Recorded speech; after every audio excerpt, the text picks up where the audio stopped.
Hello. It is time. It is time to focus. How are we doing? Welcome back. Winston is being adorable. Hold on. Wanna play fetch? You wanna play fetch? Let's go. All right. Let's get the worst out of the way. Yes, I'm breaking out. I have a third chin because this one is almost done, and I have one on my nose. Yes, yes, good, good. If you want to name them, you're very welcome because they frustrate me as well. Why am I breaking out this bad? It's really unfair. It's unnecessary, but yes, I know. I know. Okay, I've been looking at my face. Gnarly, congratulations! I didn't know that was a thing. Is that a new thing? Has it been a year? Really? That's amazing. Krish! Hello. How are you doing? What is that? That's amazing.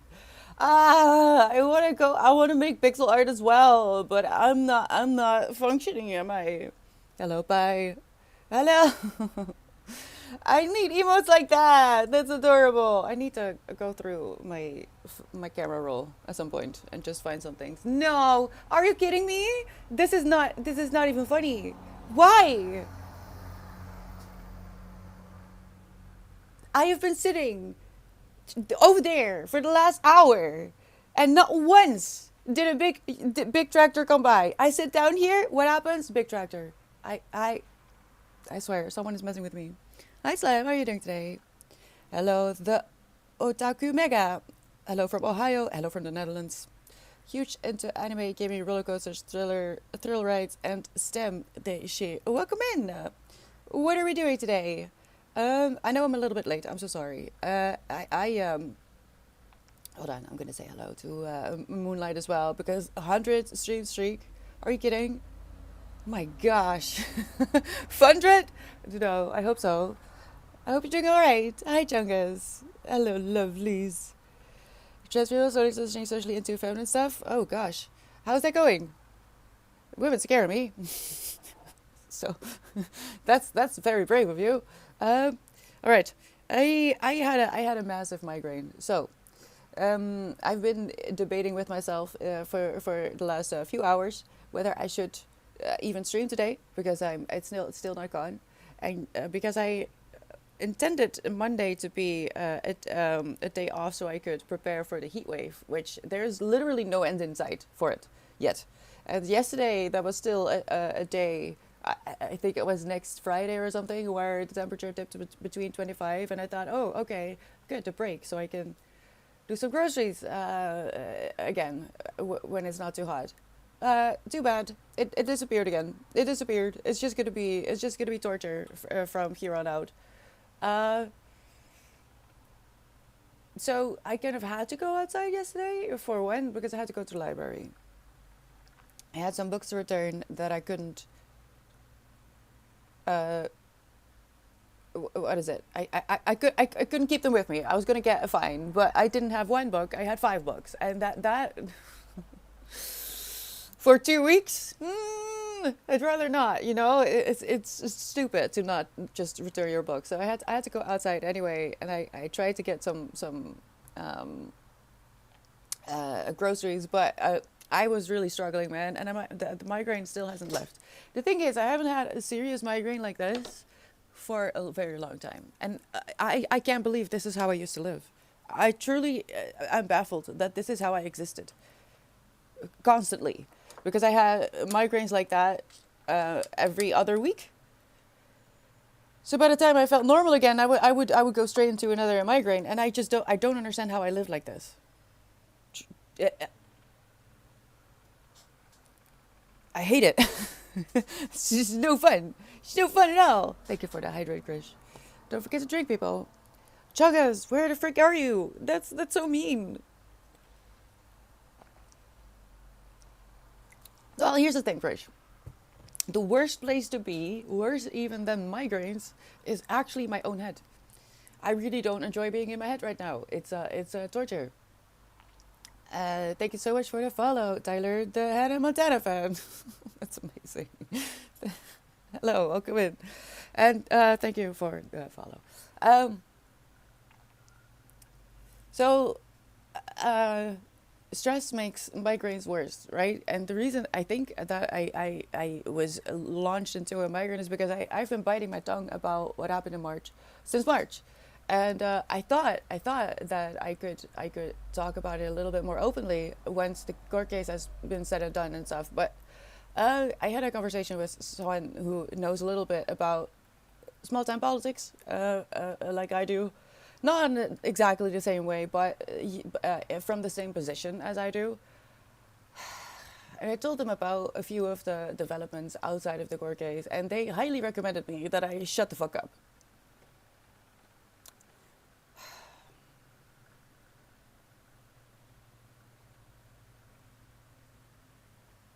Which is upsetting on so many levels.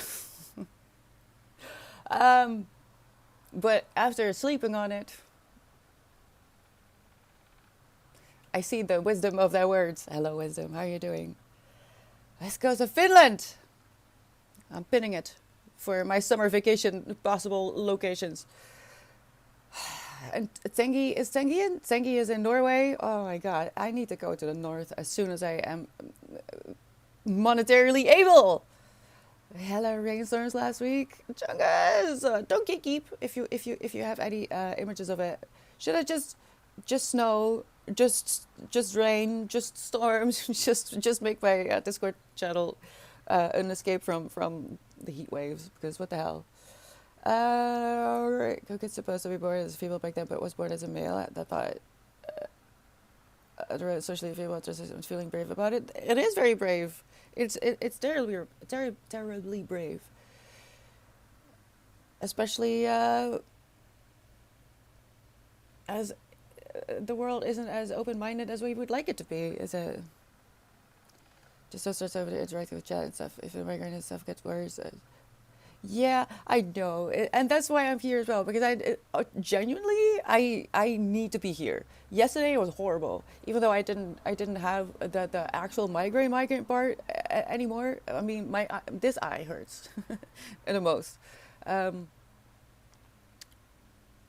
I did not have a stupid book or sweet and kind moments here on stream to latch onto, and that was really horrible, especially knowing that now I have already said too much, which is why I had to delete the VOD to begin with. And when I heard that, I just had to go. I'm so sorry. I rage quit it, but not because of you. I rage quit it because I'm being muzzled. I'm being muzzled. I know it's for my own safety, but it's so unfair.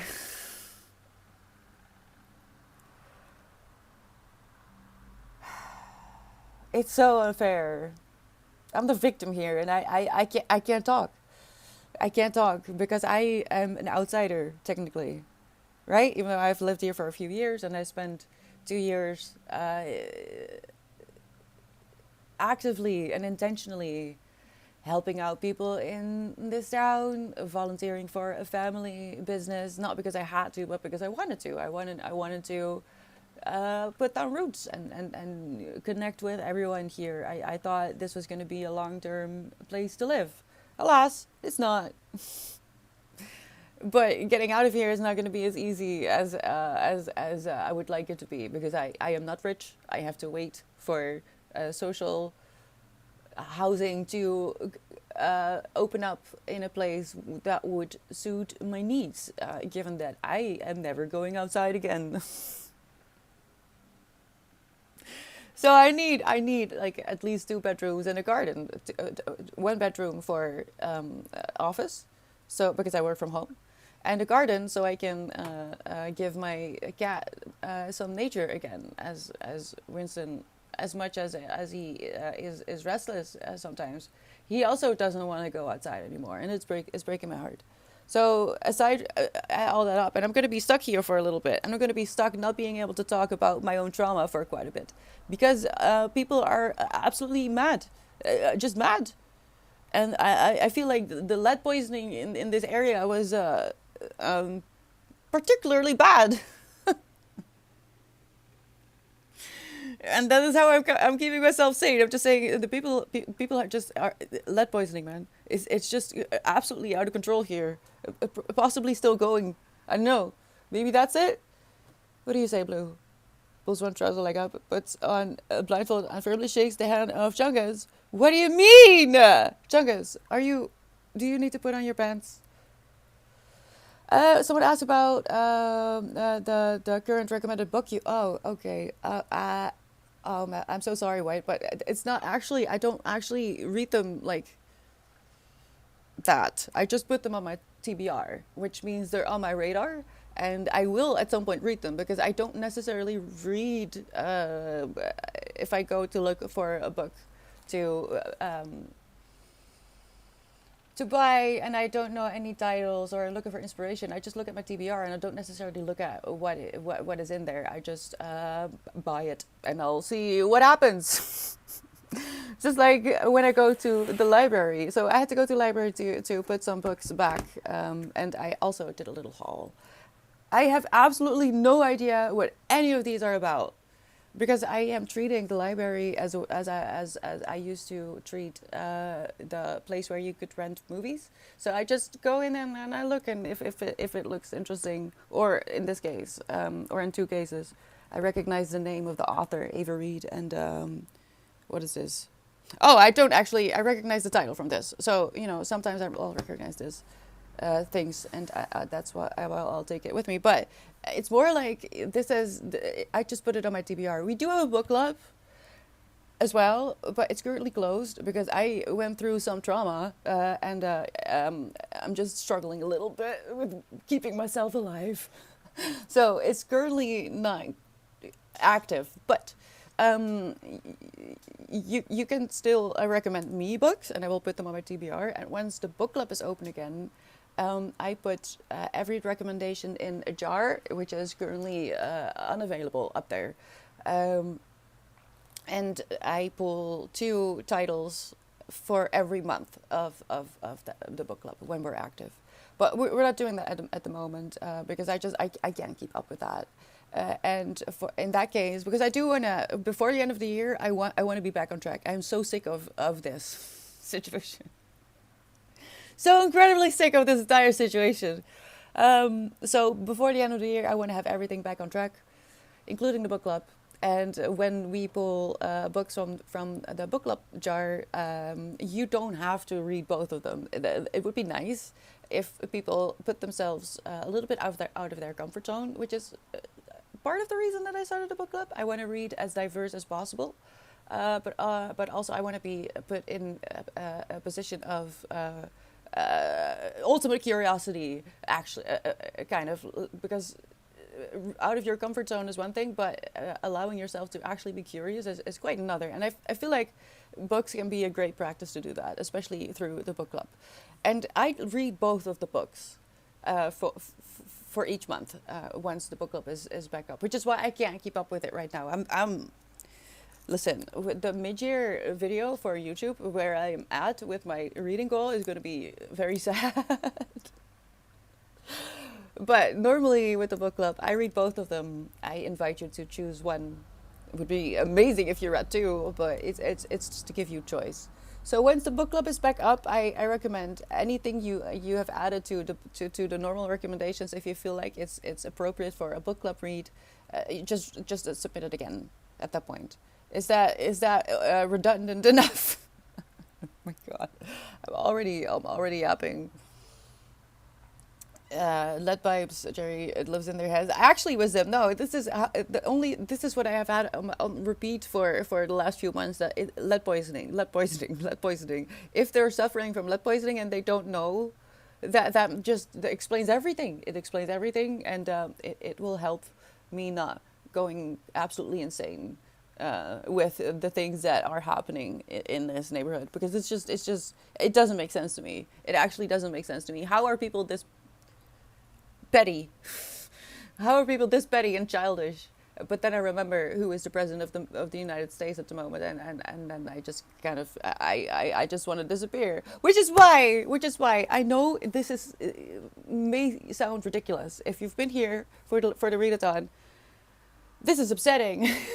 This is extremely upsetting. And not for the reasons that I thought it would be at all. Right, Millie? How are you doing?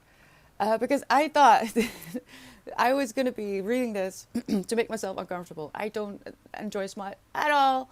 When it's not crude, when it's written for women, it can be quite enjoyable. Still not my thing. I still feel uncomfortable, but I'll admit that there are a few writers out there who can do it really well. And one of them would be Outlander. The romantic scenes. See, and I didn't even think of that. I realize now that I don't even call them smut. I call them romantic scenes because they're genuinely romantic. In Outlander, the complete series, they're beautiful. Smut, not my thing. Which is why I thought this is going to be an interesting book, because this was controversial, as far as I understood, because it has a poppy, pastel, cutesy cover that seems to be marketing the book towards a young audience, not even young adult, but younger than that. While it has scenes in here that are just... how do you even come up with this, right? But mostly just explicit scenes. And there were parents who bought this for their kids, young kids, and were confronted with, deeply traumatized young girls mostly. That's what I thought this would be. It's not. I mean, yes, it is. But that is not my biggest problem with this book. My biggest problem with this book is the complete lack of consent. Even worse when you realize that this author is apparently convinced that they're great at consent. So this has been really upsetting, but I promise you, my own life and my own brain is so much worse than this book could do to me. So this is why I'm very glad to be here. Looking forward to being upset about this and not about actual life, because it's too much. It's too much. I need to be here. I need to be distracted. And I need to yell about Nathan and not about some stranger who ruined my life. I consent to having edibles for breakfast today. Wait, what do you then say? It's not wake and bake then, is it? Is it? Is it? Oh my god, wisdom. Is it called wake and bake if you have an edible? I'm good. Mostly very tired, actually. Ah, are you gonna take a nap for a sprint or two, Millie? Hello, Yezzy. Thank you so much for the follow. Welcome in. In which case, I would like to add my book, A Face Bounty Authors, Jonathan Whitecroft, to the list. At the very least, check out the artwork. My artist is a wonderful job. I will do so. Thank you so much for the recommendation. Oh, wait, did you ask if you were allowed to add your own book? Yes! Any author out there, if you've managed to either self-publish or publish, dear Lord, yes, submit your own book. Don't be silly. Promote your own book, please. That is the whole point of social media, and I adore small authors, if only because they deserve to be spoken about more than the ones that have a lot of money behind them. So yes, please. That's amazing, right? I'm so proud of you, and I'm so honored that you found your way here and submitted your book. Thank you. Is it still wake and bake? It sounds wrong. Wake and cake. I want it to be wake and cake. Can it be wake and cake? People are petty and jealous because education is a choice, and it's a choice so many don't make. But the thing is, I'm being harassed by the most wealthy people in my neighborhood. Like, actually, it's ridiculous. Delivered to the state, understanding that state education is funded and written by the dark arts of agenda politics. Yeah, this is true, wisdom. This is very true. But you would be surprised at the people who have decided that I am the problem. So I guess I'm being muzzled. I have to muzzle myself. The censorship continues for my own safety, which is actual. My autism cannot. Let me put it like that. The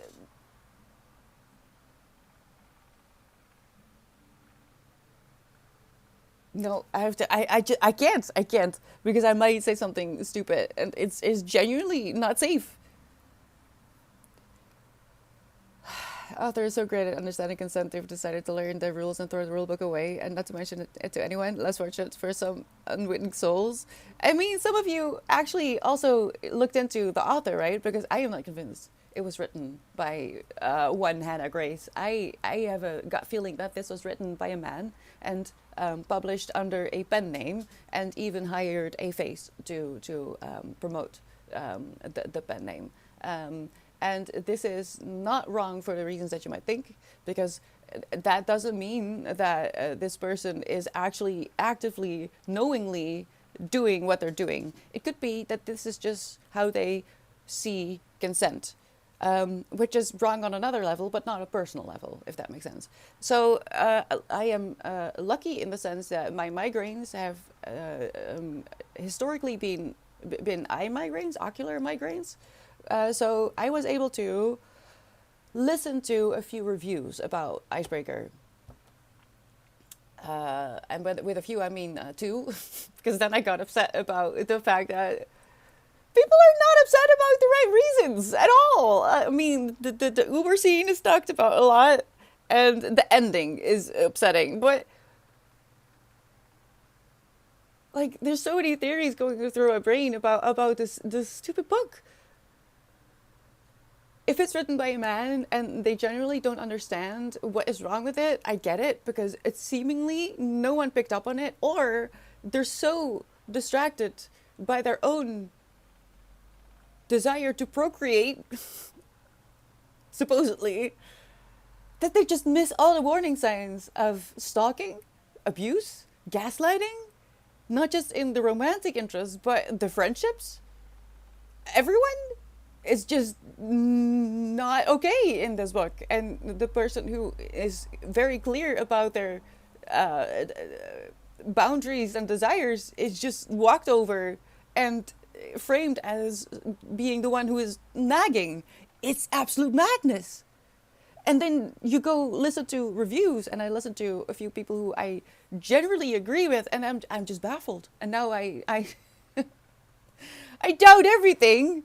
But again, this is so much better than being in my own brain, I promise you. Of Dread and Dream, thank you so much for the, what is it, 10 stream streak. That is amazing. Thank you so much for spending your time with me. And thank you for the hydrate, Millie. Yes, I do need to drink a little bit extra water. I believe Anna Grace is an AI product.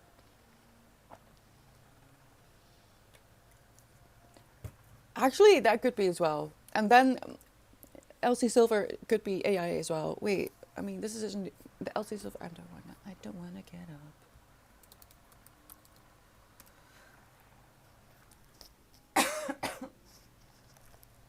I tried to breathe my water. Don't do that. It doesn't work like that. Elsie Silver, 22. Wait! Now you're saying something.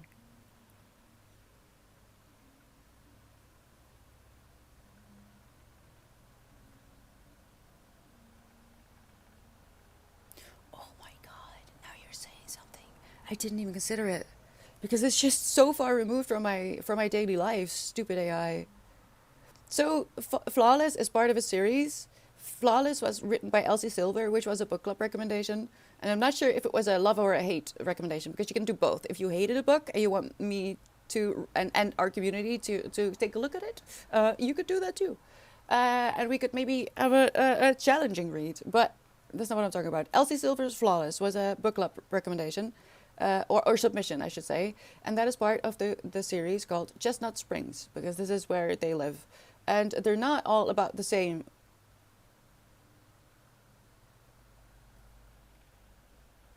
characters, which is the exact same thing that is happening here. And that is something that happens more often. This has happened with older series as well, like the Seven Waters series, but it takes place not in the same time span, but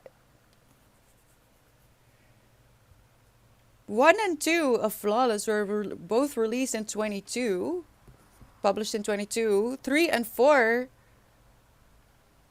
were released in 23. Oh, and 5 also. This is AI.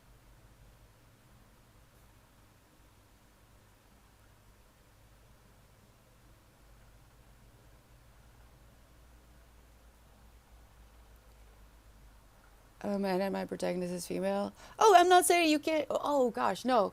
Of course, you can write. It doesn't matter what your a writer is a writer, right? um, but oh my gosh, it might be AI because there's just no way. Well, actually, if you come from the fan fiction era, you might be able to write that much. But that is insane. Let me see. Icebreaker. Let me see the icebreaker. There's just a particular flavor of misogyny happening in these books. And just it feels like you're being groomed to be a trad wife,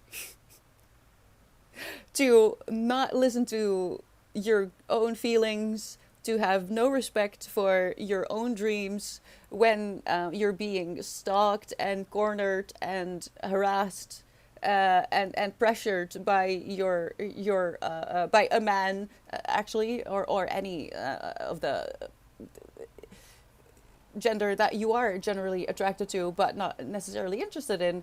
If they do all that, it's not that's not a crime. That's romantic. Like all this toxic behavior that goes on in here is framed as either she is the problem for not giving in to this amazing guy, or it's just overwritten by a smut scene, which is why I think people don't realize how they ended up in the smut scene because they're reading this kind of stuff for the smut.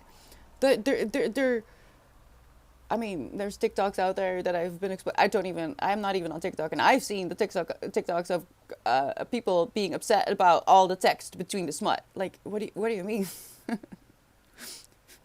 Just read actual corn then, because it exists, people. We don't need to have contemporary fiction be filled with smut when there's an actual genre for that. Right? So I feel like the things that are wrong with this book are just covered up by the smut because the problematic behavior starts and you're just being distracted. And the people that I listened to, the reviews that I listened to, were so close to noticing that she's being cornered and stalked and gaslit. But then they go into, but the smut could have been freakier because there's nothing, not having non-consensual public intercourse. Well, they got each other off with their hands, but still, in an overcrowded taxi, without informing them that hey, we're gonna do some kinky shit now, and we're probably getting off on your presence, but we're not gonna tell you. What do you mean? What do you mean? I jokingly said I should write an erotica book called 50 Shades of Fae. Well, that would be amazing. I'm all for that. If you want to do that, you go. And I will root for you. I may not be able to read it, but I would be so proud of you if you wrote that. And I would much rather that books are like that and just, just go for it. Go all out. Great. So that I don't have to read. I know I keep going back to this one. There's one other, but it's over there. Something like this. That lures me in with the cutesy Gilmore Girls vibes, only to be confronted with a lot of fingers that I didn't want to. This one breaks my heart because I was enjoying it so much, and then they had to bring in the smut, and I was like, no, why, Luke, Lorelai, I don't need to know this. So many fingers, and I don't know what else because I vomited and I had to go. So I skip that. normally. Like, I don't need to be there. I'm just gonna remove myself from the room now, or the car, where I didn't need to be anyway. I guess you're catching my drift. There's a lot of things wrong with this book, but no one is talking about the right things, or at least not about all the things. And I genuinely, aside from the fact that I feel like I need to finish this to be able to continue talking about it, even though I know how it ends now. So don't worry, I'm not gonna. If I had not prepared myself for it, I still saw it coming. But I think I would have done bad things. I would have started throwing all the books that are in my immediate environment. Oh God, wait, it's gonna be fine. Maybe say skip these pages. Skip these pages. Good point. But Amazon is totally full of corn books, and now it's worse with the AI.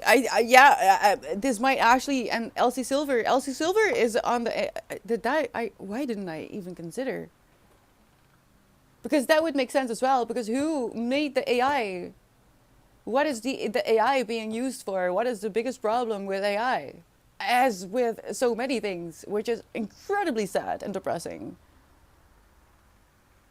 You gave the book the finger? Yes, one of them. Not all of them. I don't know. I stopped before it could become a fist, alright? That was like, And it's sad. It's sad. It's just sad.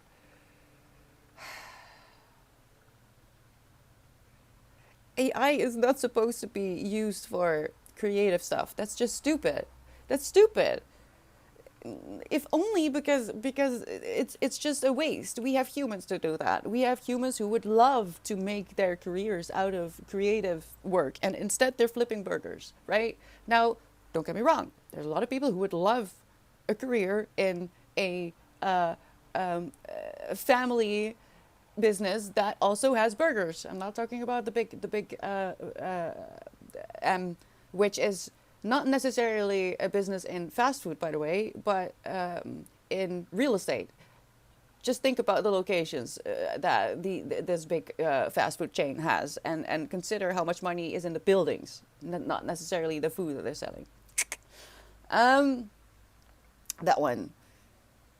It's just stupid. I'm not against AI at all, but we're putting it in the wrong place, and I don't understand. I don't understand why. I really don't. Could have been worse. Could have been a bunch of making fun fingers. Honestly, that book was so much better. Actually, I need to reread it just to be sure, because maybe I was just, I don't know, also blind because of this. We're talking about Morning Glory Milk and Farm, in case you don't know, which was recommended to me by Goodreads. Oh, which is also not a surprise now I think about it. Now I have to remind myself who owns Goodreads. Hi Storm. Yeah, I had a migraine and it's not fully gone, but also being alone in my brain is infinitely worse. So I'm willing to risk it.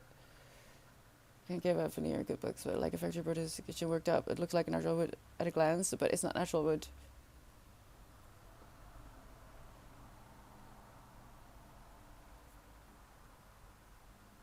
I forgot. I squirreled. I'm sorry. I should make a squirrel some kind of.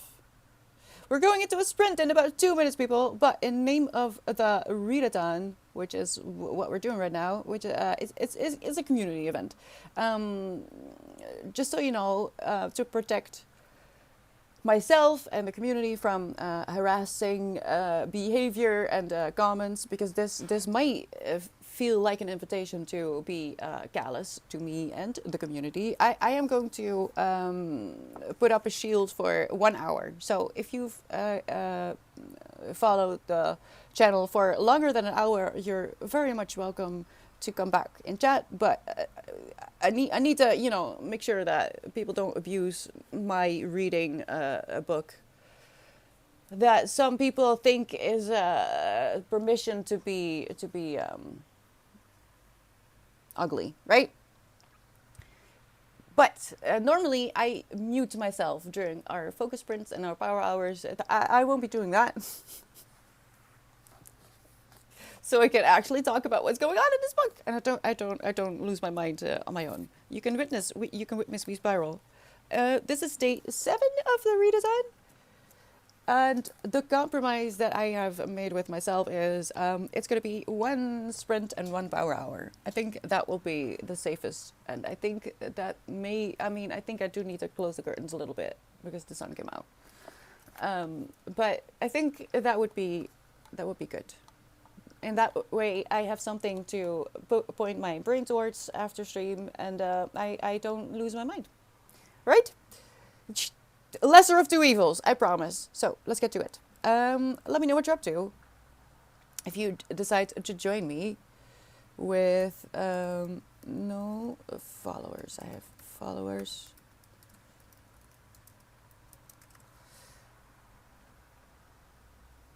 Yes. So I'm so sorry that I have to lock some of you out for a little bit. Normally I don't do this, by the way, if it's not redesign, but where are we? It's Wednesday.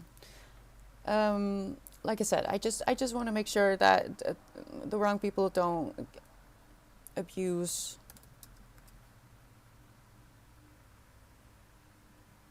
the book, right? So if you want to join me, let's get to it. 30 minutes, you've got this. Come on. Go on. I'll keep this up for the remainder of the stream.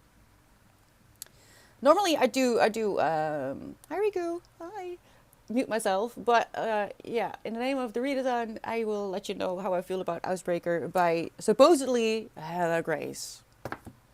Good luck.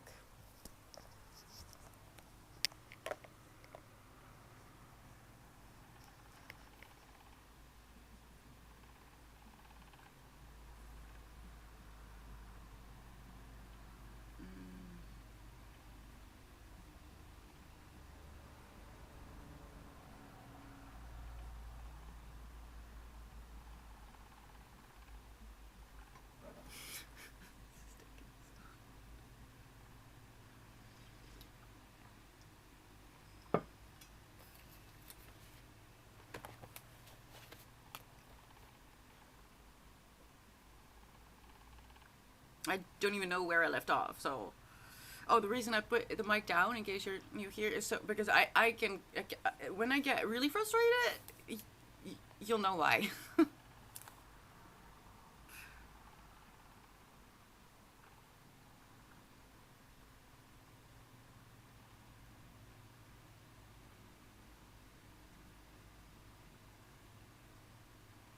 Wait, what? What?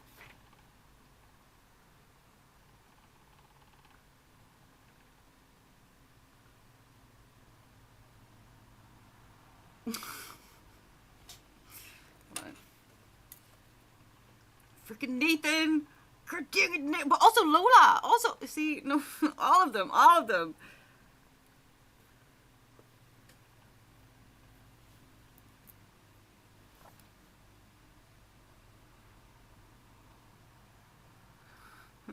Hi, Brashad. How are you doing? I forgot to say hi, I think, but I did see you pop up.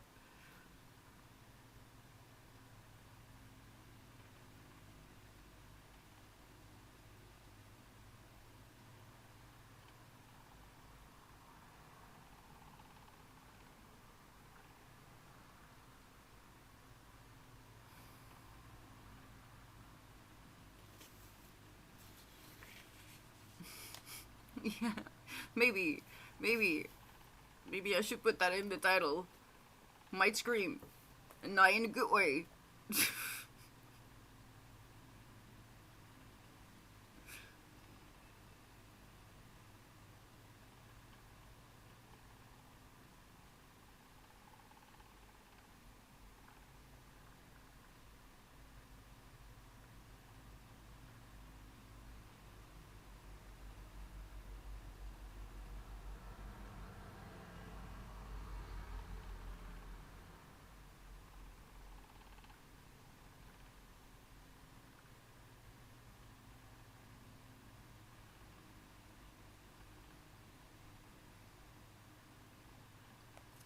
Oh my God, yes, that's where I left off. The therapist laughing in her face when she started crying about why do I have to be the honest one when it's everyone else's lies that got me here, and he laughs at her.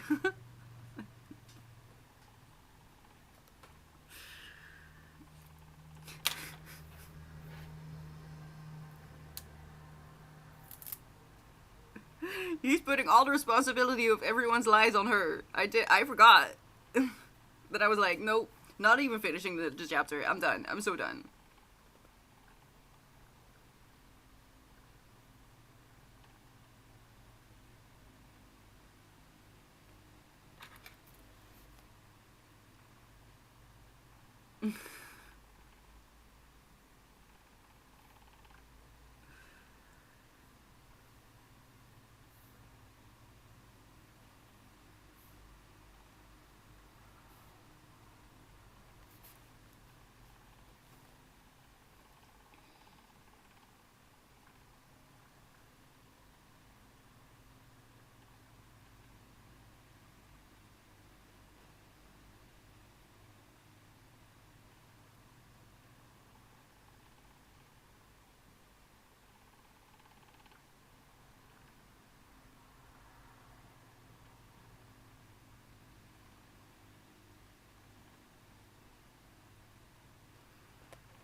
Hi.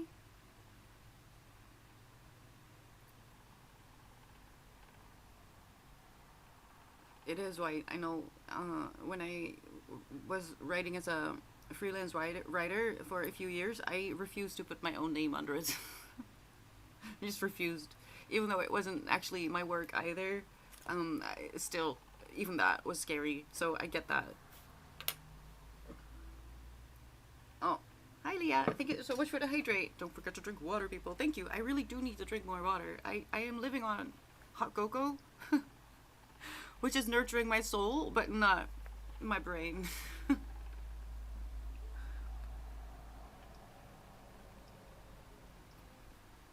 Yeah, I used a pen name.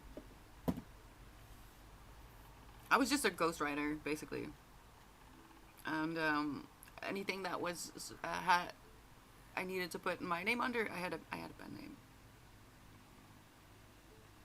No, several actually.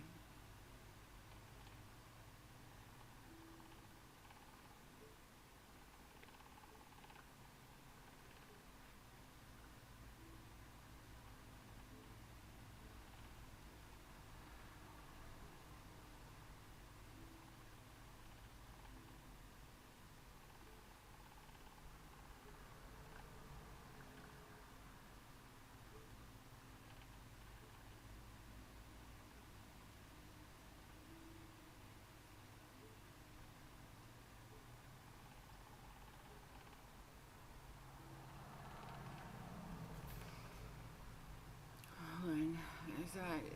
There's a tag in my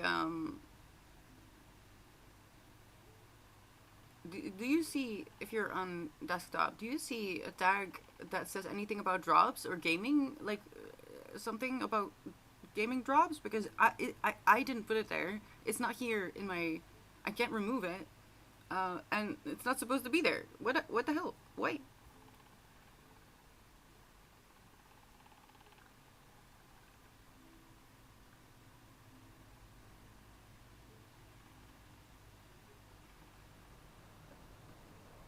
It wouldn't even fit.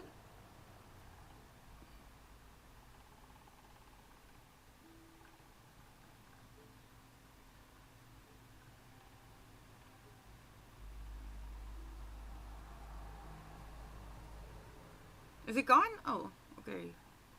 That's interesting. Interesting. Okay, thank you.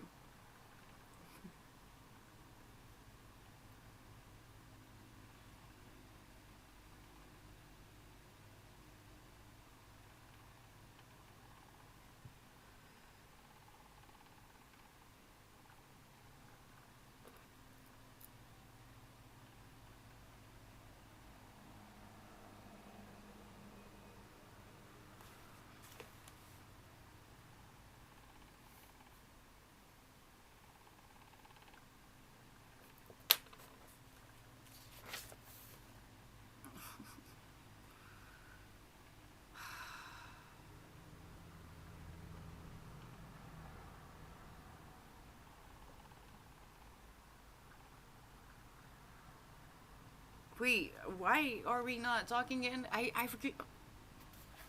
I just forgot.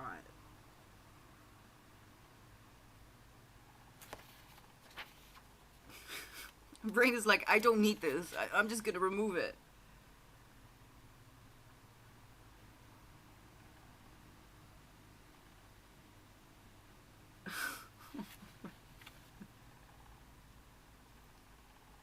How is this a book? I cannot.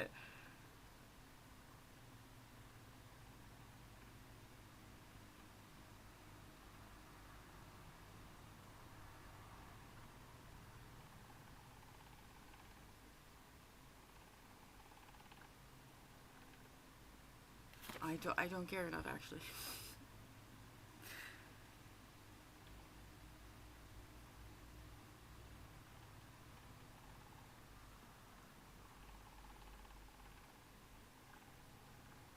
Oh, Aaron was beat up by someone, but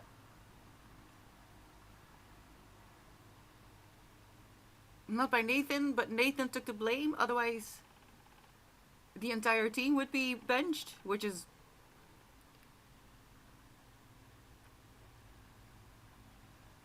nothing makes sense in this book.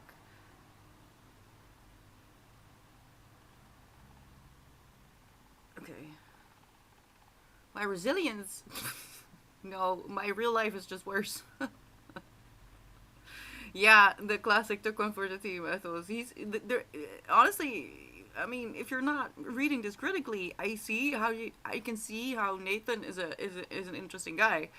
Like I've been saying from the beginning, if I were in my early 20s, I probably would have thought Nathan was a great guy as well, and I would probably have thought that Henry was a bit of a party pooper. Henry is the most healthy one. No, it has it portrays itself to be very consent informative, while it's not. It's actually anything but. It shows you what you're not supposed to do. How it's basically a guide to how to gaslight and not respect anyone's boundaries, regardless of your relationship with them, either friendship or sexual intercourse, really, whatever it is, it doesn't matter. Consent is non-existent. You can vocalize what you want, but no one is going to care. You're nagging, and he's a good guy. You should give him a chance. That's what this book is about. Now, you doesn't have plot holes, just potential. But these are college kids. These are not 12-year-olds, right? They should know better. Which is why I'm so confused about everything. It's either a woman with extremely sad but deeply ingrained misogyny, a man who has bought up the identity of a woman and he genuinely thinks this is how it works, a man who is trying to groom a new generation of young girls, or it's AI, but none of those make this any better. Um, and this was very popular on Book Talk, and I'm I'm going to go into that sphere once I'm done reading it, but I don't want to be too influenced by other people's opinions. Not that I think I'll end up in an echo chamber. I'm afraid I'm going to be highly frustrated and very scared for all the young girls who actually love this book. Because even the people who are angry at the ending, I know how it ends, and I already saw it coming in the beginning. It's going to be an Elsie Silver ending. Um, but almost no one sees the red flags. And I have to admit, it's been well done. If it was written by AI, it was definitely edited by a human. But the transition from, and that's really how you train someone to be submissive in an abusive relationship, which is you do something bad, but you follow it up with something good. And um, I don't know how to explain that at the moment because my brain just doesn't want to go too deep into it. But it's the push and pull that is happening, and people also clock how she goes from hating him like genuinely, and she has reason to hate him, and suddenly they're just bunnies. Like how? This is not how. No, and if it had been marketed as toxic, then that would have been fine. Like Haunting Adeline is the book I keep coming back to because that is also a book that has been controversial for different reasons, but at least that book is honest about its exploration of an unconventional kink.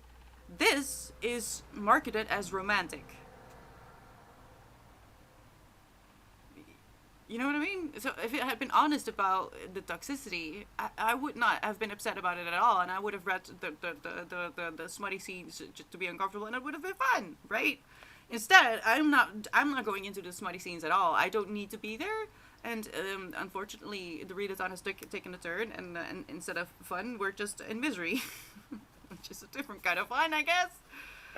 But I know how it's gonna end, and that is gonna save me, and I guess that also gives me a little bit more peace with what is gonna happen between here and now, because I was right. I know where it's going, and I was just right.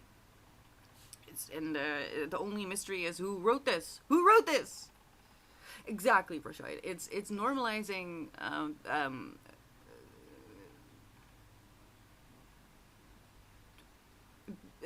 not just abuse, but how you should react to abuse or abusive behavior at the very least. Because everyone keeps saying he's a good guy. She should give him a chance, even though he's actively stalking her. Okay, right. But they haven't been talking for the last 2 weeks because her ice skating, her figure skating partner busted his arm, but he didn't say who did it, and apparently the coaches of the hockey team are okay with that, but also blamed the team, and if the person who did it, which Aaron won't say the person who is hurt, which is that's a plot hole actually. That makes no sense. He ends up taking the fall, even though apparently he didn't do it. Apparently he didn't fight her partner. And now they haven't talked in 2 weeks, which is amazing.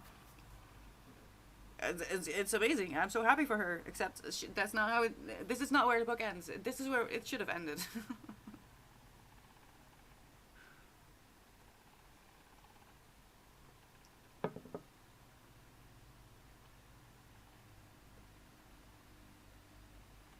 I'm scared. I'm so scared.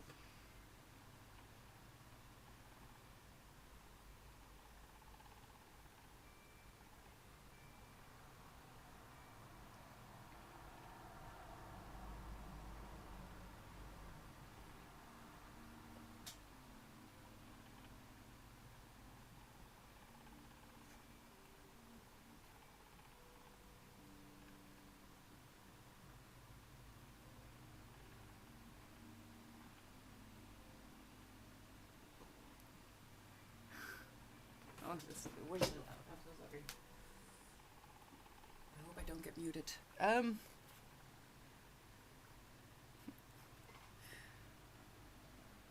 Maddie told me how sad Anastasia looked. Anastasia is the girl. when he saw her in class, and I hate being the reason for it. She must care for me a little, even if she doesn't realize it. Why are you making it about you? She could lose her spot in the Olympics because of her partner, and it doesn't have to do anything.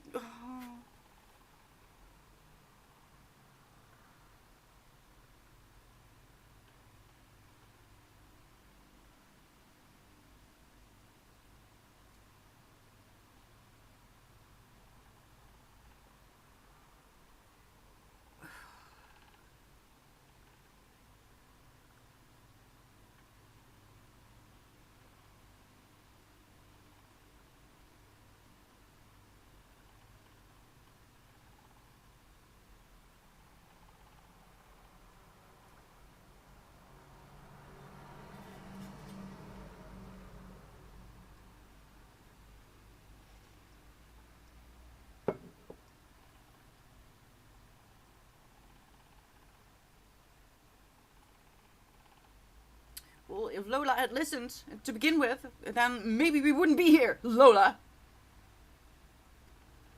Fake best friend. Good idea, wisdom. God dang it. Hold on. I'll close this one.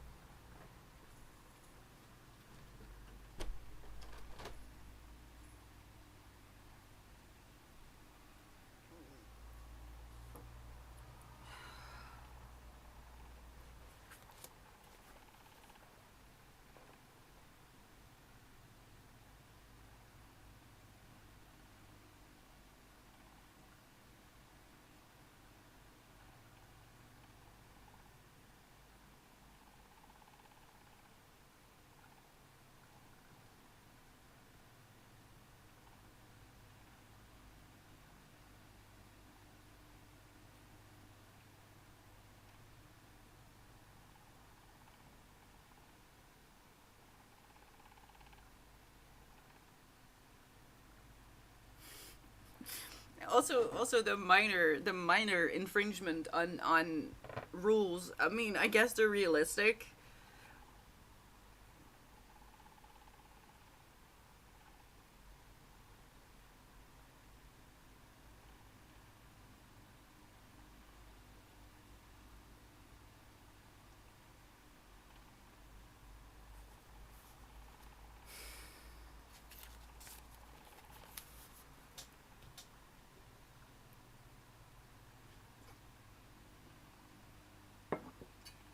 Well, that's good for sure. That's interesting. The Twilight's books are phenomenal, super interesting, and a an experience. I don't mind that at all. Actually, I don't care. I really don't care what book is the book that gets you into reading, as long as you get into reading. Doesn't matter. It could be an information book. It could be. There's this book with all the lyrics of the singer of God dang it, what's the band? He had epilepsy, so for him, it's an older band. What is it? Love will tear us apart. Love will tear us apart. You know what I mean? There's a book that has all his lyrics and his notes and stuff. If that is, it doesn't seem like a conventional book, but if that is what is catching your attention, and you realize, hey, books are actually quite nice. No light in your eyes, and you can just, I don't know. Joy Division. Thank you, T. Yes, there's a book out there with all his handwritten notes and lyrics, and it's fascinating to take a look into that mind. And whether you realize it or not, if that is the way that you consciously or unconsciously decide that it's quite nice to spend time in the head of someone else, um, not only for desperate reasons, but just because it's interesting. It's interesting to get the opportunity to step into someone else's shoes and into someone else's head for just a little bit, and you grow exponentially. It doesn't matter what book gets you there. If it's anime or manga, I mean, great, amazing. And if that is all you read for the rest of your life, don't care. You're still reading a book. You're still going away from your screen and making the conscious, active, and your own decision to pick something up instead of letting your computer, your algorithm, curated by big companies, whatever it is, you make your own choice. That is what it is about for me. Books. It is critical thinking and empowering yourself by deciding what you want with your life and your time, which is something that you can't get back. And which is also why I don't mind smut. If you want to read smut, you go and read smut. My problem is when it's in books that I don't expect there to be smut. That is unwelcome and uncalled for. It's not necessary in every book, alright? Not every book will profit from a sudden smut scene. A Fade to Black, having people use their own imagination is just as effective, I promise you.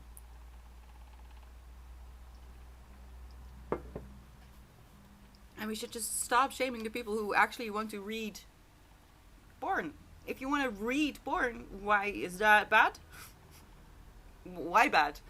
Because honestly, it seems to be a bit more ethical and a lot less dangerous.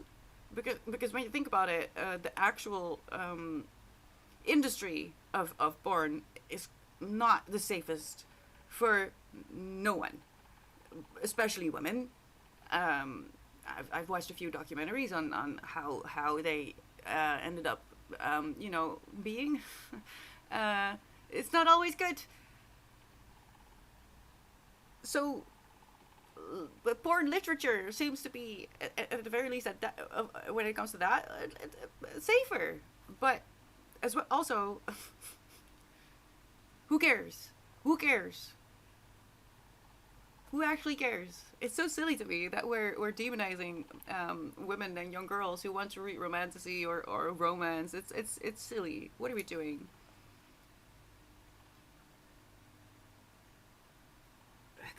Just really, Rich. I don't even remember Bruce Lee. I have always been reading. I really don't remember. I scared people. I don't know what's supposed to come up when you say that. What do you want? What do you want, wisdom? We have 3 minutes. Let's go. Hold on.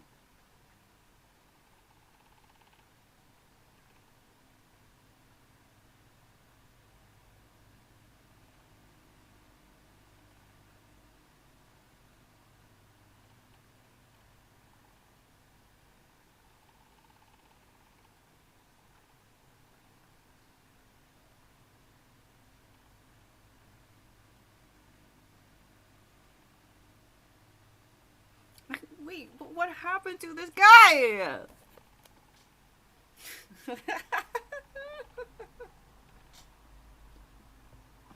You know what? I might even write it. Wisdom. Don't you joke. I'm gonna not read the next. I'm not gonna read the next. Who wants to know? Who wants to know what's in my little library hall? Because we have a. I can read quite a lot. Actually, I need to just push through. I don't even know what happened to him. I'm so upset. No.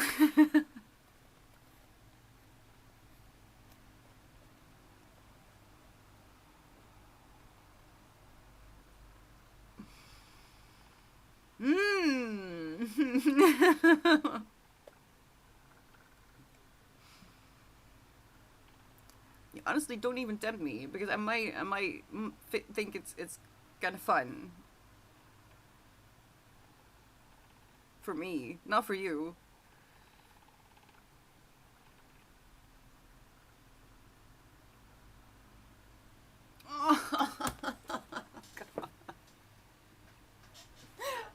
I should have just stopped. I should have stopped. We have 1 minute, about 1 minute until the timer goes off. Just so you know. It's a timer. See, I think the times we're living in because I can't even joke about certain things. Not that it's funny, but also it should be. You should be able to make dark humor jokes about certain things, but alas, the news is a little bit too upsetting.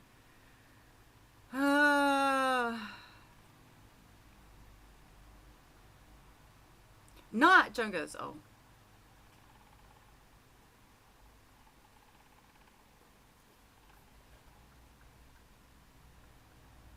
So, Robbie.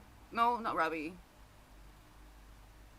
Erin, her figure skate partner, had a busted arm, but apparently it healed enough to go to a competition.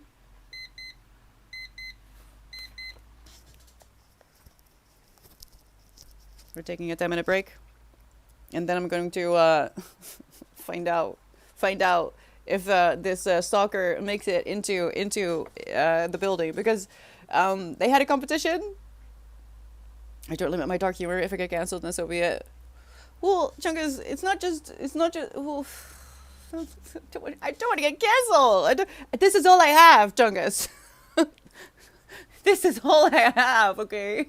I can't be cancelled. I won't have anything. I'll just be stuck. Anyway, Aaron busted his arm. No one knows why, but he took the blame. So honestly, I think he did it, because it's still not clear what happened. But before the competition, he was healed enough to go for it. What happened? She was dropped. Aaron was not okay. He dropped her. So now we're in the POV of Nathan. I've been sitting outside of Maple Tower for 30 minutes and I still haven't managed to make it inside yet.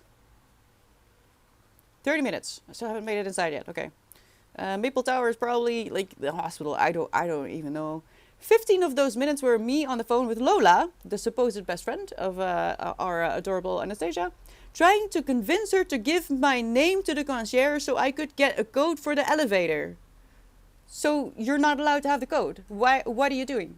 Why are you... No is no, sir. No is no, right? And if there's a concierge involved, maybe don't. Because he did get into her apartment and her bedroom by lying about it before, by using someone else's name that was given to the concierge. But this time, he can't do that. There is no other name, and he can't use someone else's name either. So he has been 15 minutes. He has been harassing Lola, who finally decides to be a good friend and hasn't given it.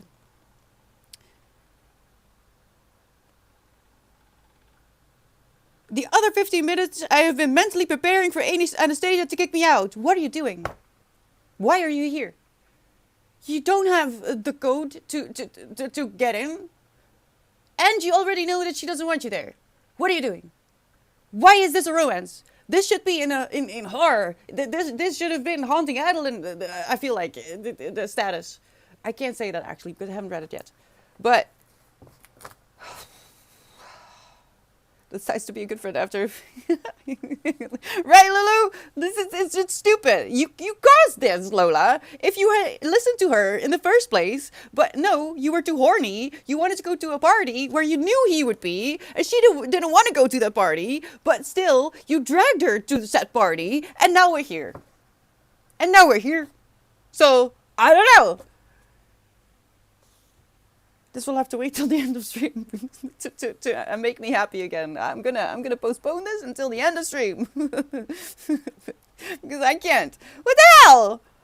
You see, this is just a small window into this book, and it's already like it's insane. I wanted to read 50 pages a day, but I can't even get through 5 without just wanting to projectile vomit. I'm so sorry. That was a bit visual. I'm so sorry. Hi, Tone. Hi, Abella. And hello, Predoxis. Thank you so much for the follows. Welcome in. I hope you're having a good day. And I apologize for the temporary lurk. Hi, Tori. Okay. I'm okay. Do you want me to spoil it? Or do you want to go in blind? I know how it ends. So that's the only thing that actually keeps me sane right now.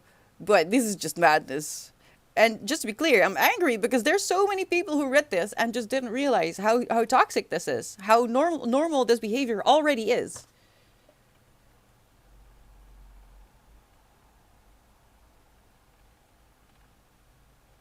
Oh.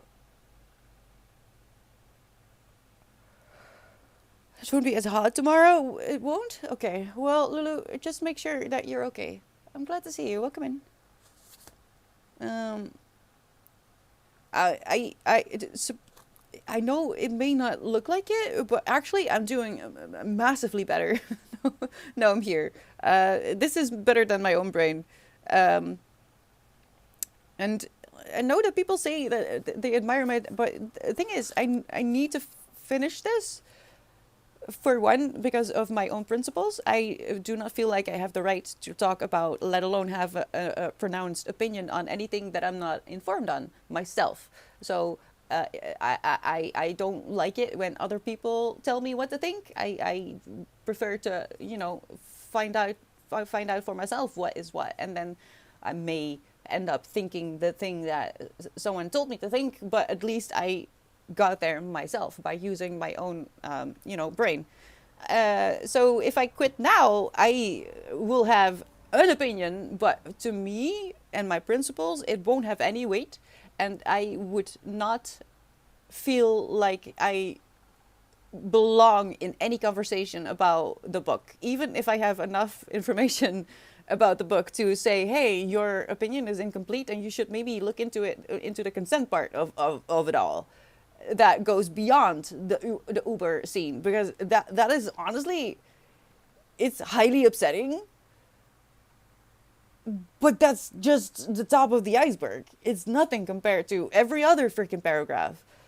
So I need to, in order to be able to talk about it genuinely. I also cannot give this a rating until I finish it. If I DNF it, I don't rate at all. I give everything 5 stars, unless there is a good reason not to. So honestly, this is gonna end up being my very first 1 star in a long time, a very long time, because I hate giving things not 5 stars. I really don't like that, because it means it was upsetting to the point that it went into morals or ethics. Because me being triggered by my life experiences is not a reason to find a book not good. Thinking that the writer needs a little bit more experience in the act of writing is not a reason for me to think it's a bad book. Realizing that there should have been an editor involved is not the reason to give a book less than 5 stars. It's when it goes into framing no as yes. Framing stalking as something that is desirable and hot. And in fact, if he doesn't stalk you, what are you even doing, girl? Right? That's what this book is doing. It's showing you highly problematic behavior, but in a way that makes you, especially a young girl, and I would argue that goes into your early 20s. Yeah, up until 25, I would even say, because for most, in my experience, a lot of women start to really understand at 25 what happened before that. It starts around 25. So this book is breaking my heart, and no ice, no ice. It's just a lot of frustration. 5 red flag stars out of 5. Yeah, really, Lulu. Actually, because like, I mean, to bring it back to ballet. No, no, no, no, no, no, no. Oh, too late. Okay. Sorry. I hate that. I hate that. I cannot. I cannot deal with sirens. Is that it? Is there more?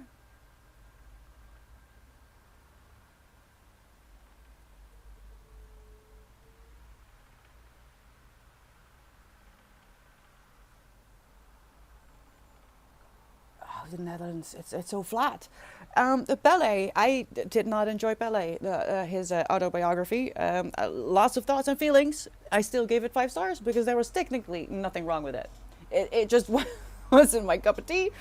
It should have had a better editor, or just an editor that dared to speak up against someone like ballet to begin with. But technically, there was nothing wrong with the book itself. So if you go to my Goodreads and you go to Pele, the autobiography, even though it's notorious and infamous here on this channel, it still has 5 stars, because I have no reason beyond my personal experience to give it less than. And I feel like that is the honest way to tell people whether the book is quality, because I'm not a critic, man. I'm not a critic. I don't know what I'm doing, but I know about morals, I know about ethics, and I know how to remove myself from my emotional response.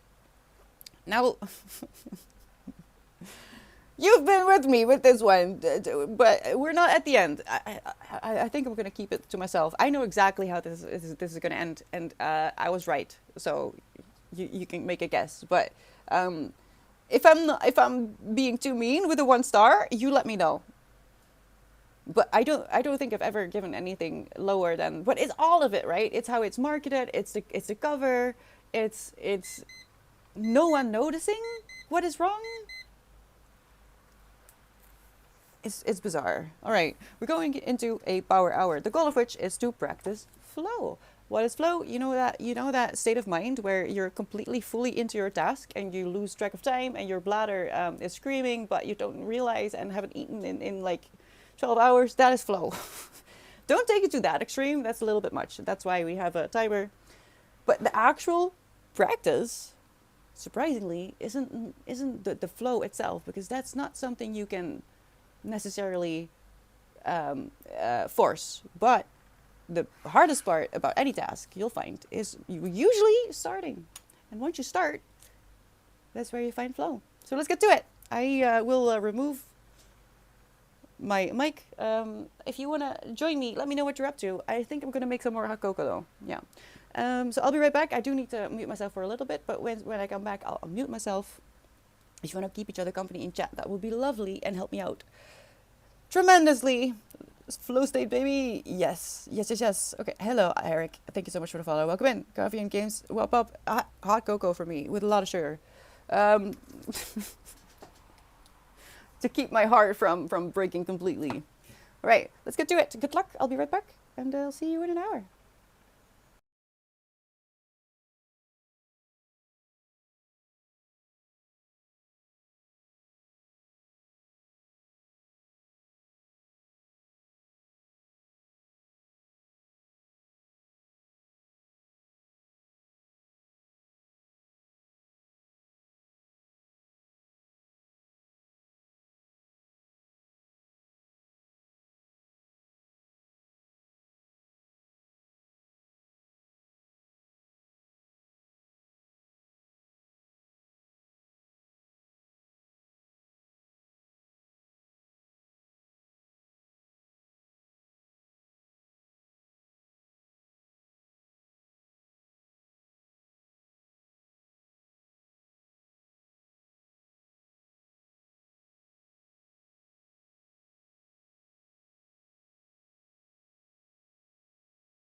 going to give my cat some spanks. Excuse me.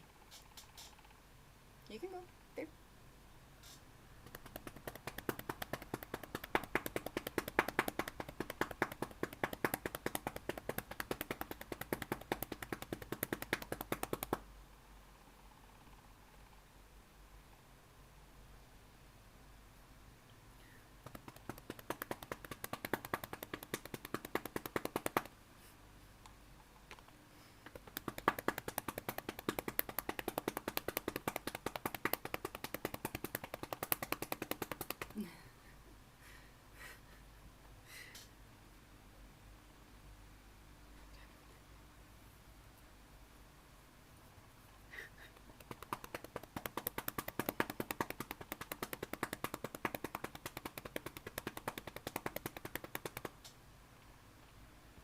Yeah? Is that good?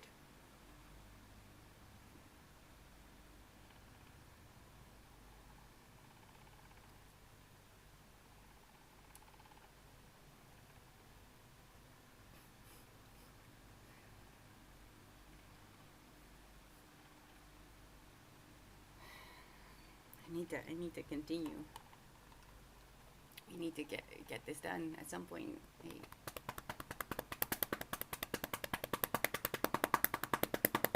Oh, oops. Hold on. I forgot to open something.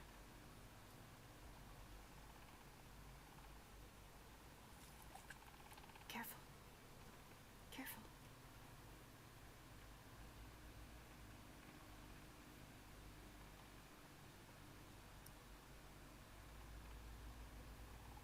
You done?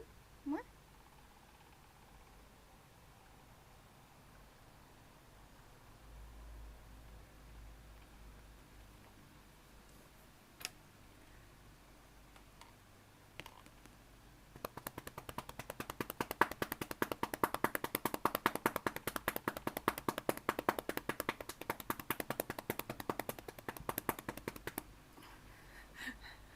I'm not doing it hard enough. She's angry.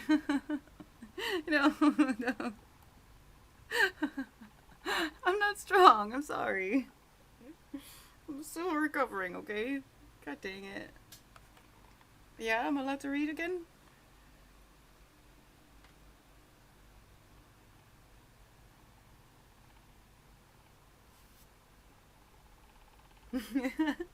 What do you think? Where do you think I'm so buff?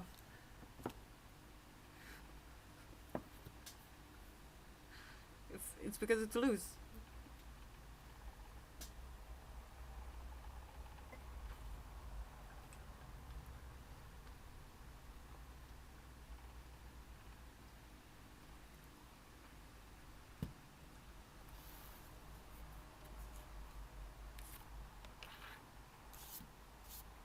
Oh, hi, Lushan. I don't believe it was written by a woman. And if it was written by a woman, she needs to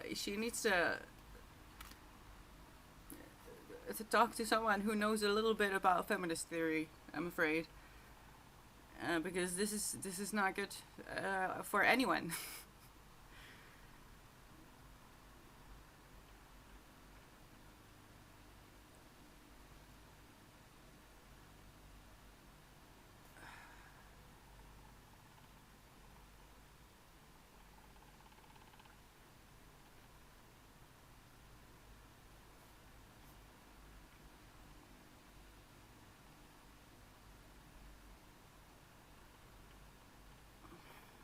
That would be a relief, wisdom. It really would. As bad as that sounds, it would be better than having this being out there without any warning of its poisonous content. So let's hope, I guess, because it's already out there. And the only thing that can knock this out of the book talk sphere in the sense that it is incorporated now is probably a scandal.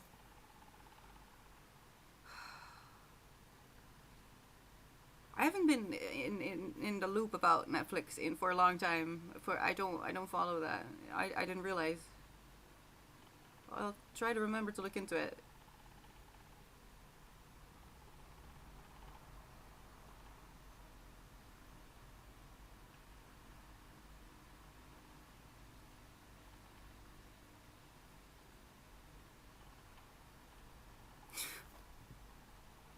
Like, how do you say this? I don't care about myself right now. I won't be able to stop thinking about her until I see her with my own eyes that she's okay, even though she doesn't want to see him.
I'm already looking disgusting. Hold on.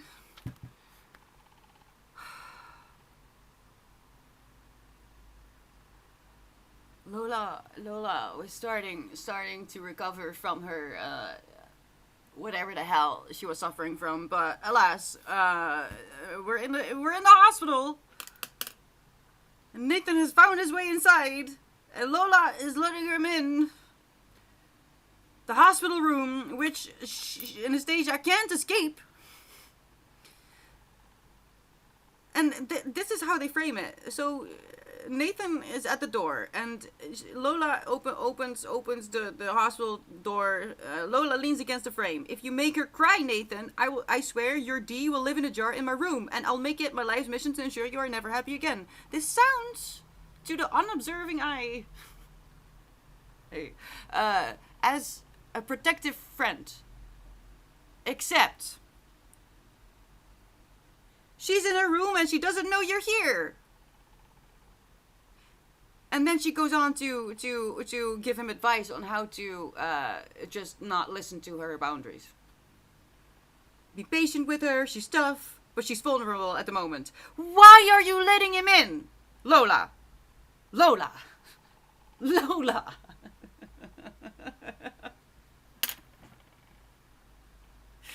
What are you doing, honey? This isn't, you're not being a good friend.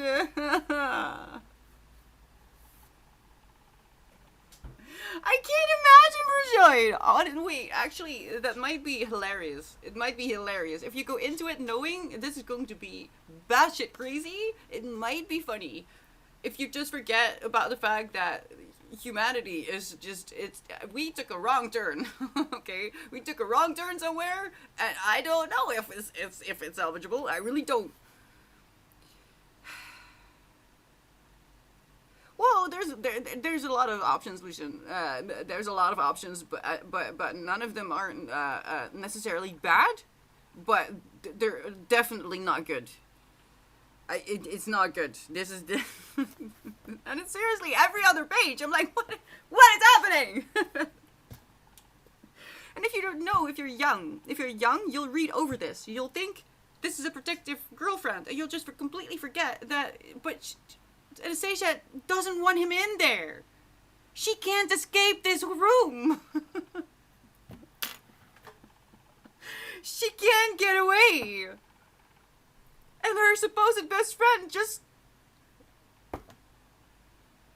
This is madness.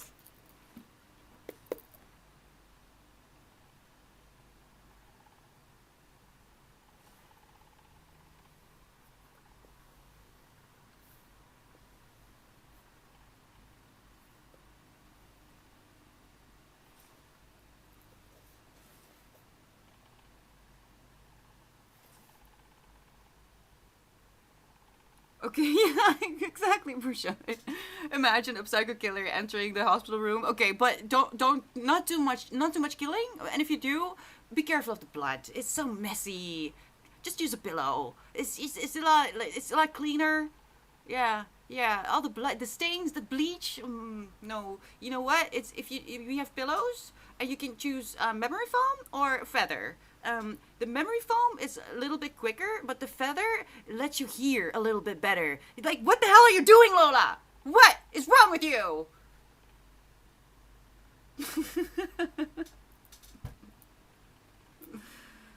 As far as Netflix woke, IGA wasn't 22, but the CEO denied any political agenda, but the because of maybe woke and doubt the company runners are they rely on capitalism more than yeah. You see that in how quickly they cancel shows, but also I haven't been up to date on Netflix for years, literal years.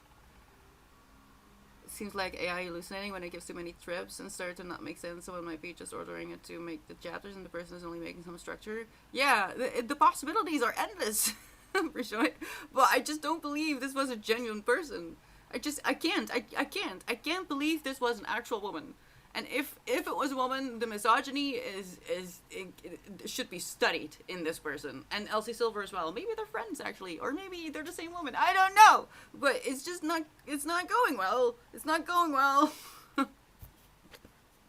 And the ending is gonna leave you just either crying or like this is exactly where we're going. Maybe some bludgeoning, but a plastic bag over them first, okay? Yeah, exactly, really. Like, what the fuck? I can't! Skolja! Good thing you're here. Hello, hello, how are you doing?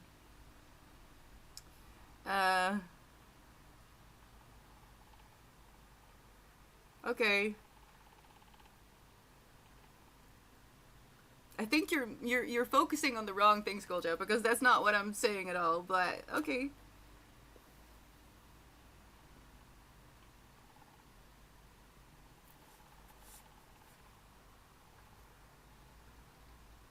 Yeah, well, if it had been marketed as a that's what I'm saying. If it had been marketed honestly, this wouldn't be problematic at all. Like, but that's not what happened.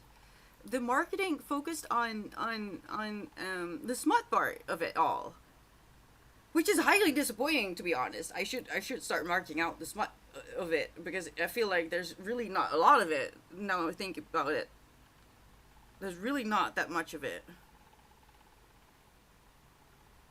Gaslighting, stalking, toxic relationships. Yeah, but the smut is actually, now I think about it, there's really not that.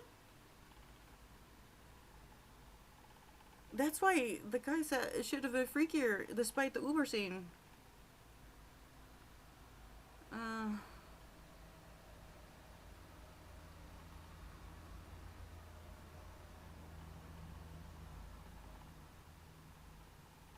On the same page as he says, I don't care about myself right now.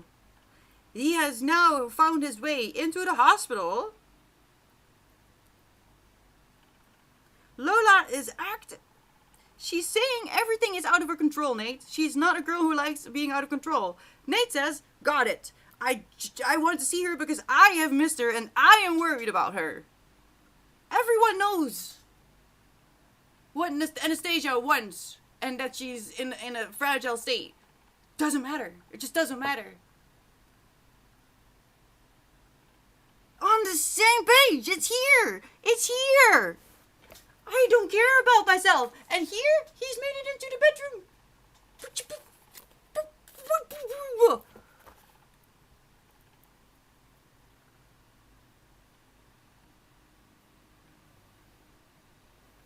Why am I marking it? So I can find it, hopefully, quicker. But also, like, there's no point because I'm marking everything.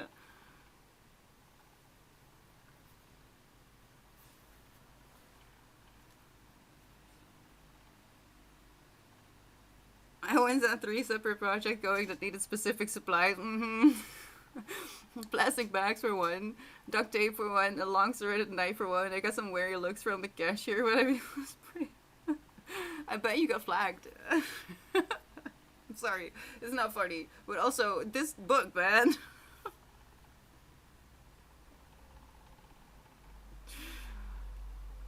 It's unfortunate. That's not. What were you doing? What were you doing? Do you mind telling? You don't have to, but that's. I'm sure you were the talk of the day at the very least.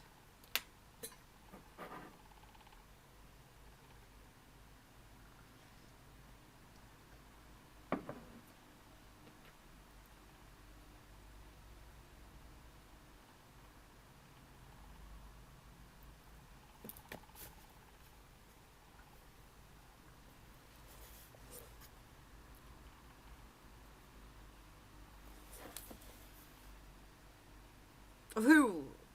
Who? Dexter Blue? I love Dexter. Or at least as far as I got. I read some of the books.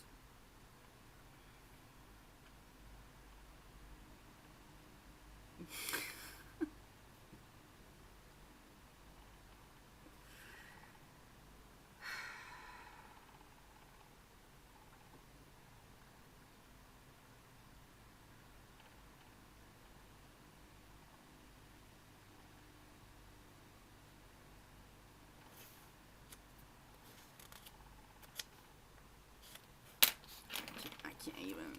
This is not.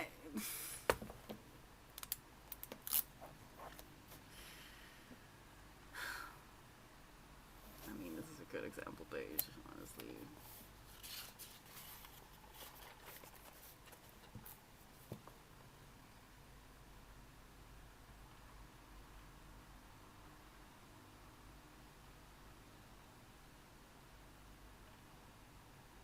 See, and then they do this. Like, gets into her room, and she's wearing my t-shirt. Oh, of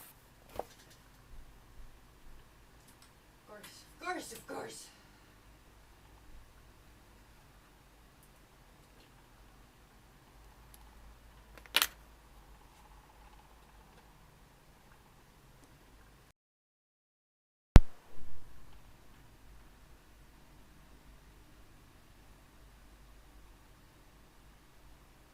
Okay, that should have fixed it. I hope so.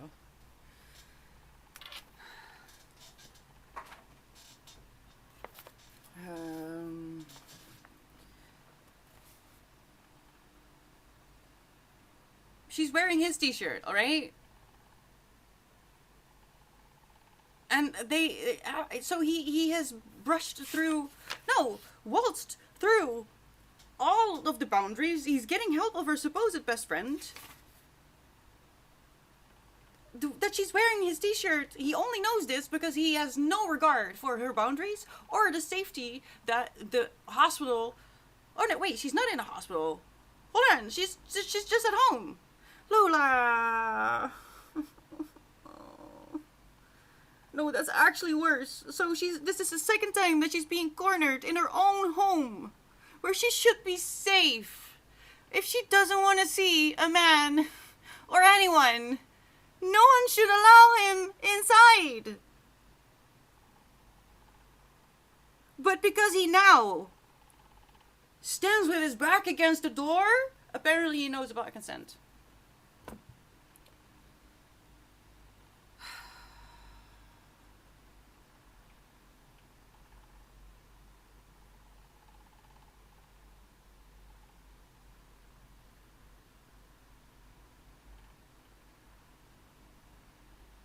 Oh my god, I know you don't want me here. Then why are you here? Why are you here?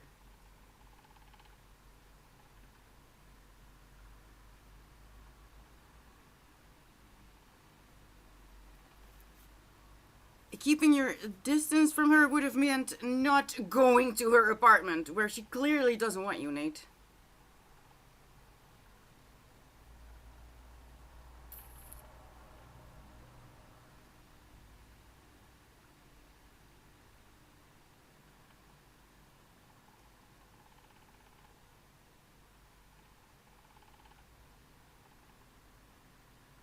I wanted the knife to specifically use when harvesting melons to check if they were ripe. The duct tape to put together some corrugated cardboard to make a blind so I could watch some scary birds. The plastic bags to use for trash bags at the can.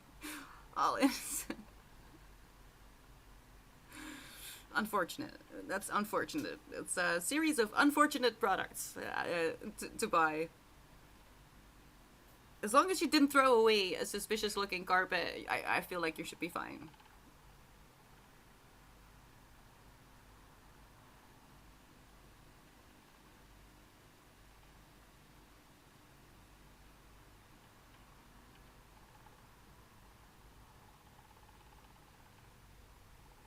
Oh no, I hate everything about this. I hate everything about this.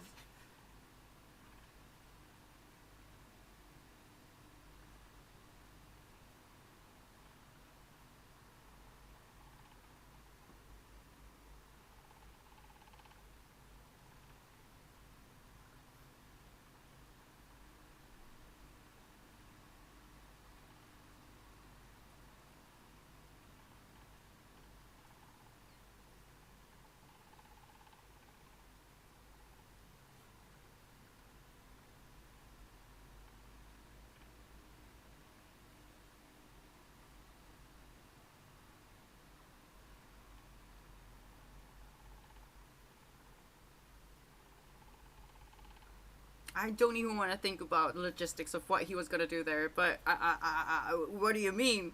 What do you mean? I think he was about to lie on top of her after asking if she wanted a hug. I'm pretty sure you don't need to lie on top of someone to give a hug, Nate. What do you mean? I decide to sit next to her.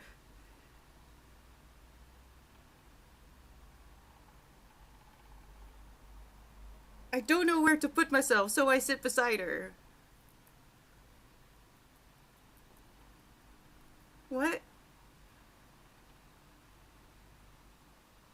Oh, of course. Of course.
We still don't know why Aaron is hurt to begin with.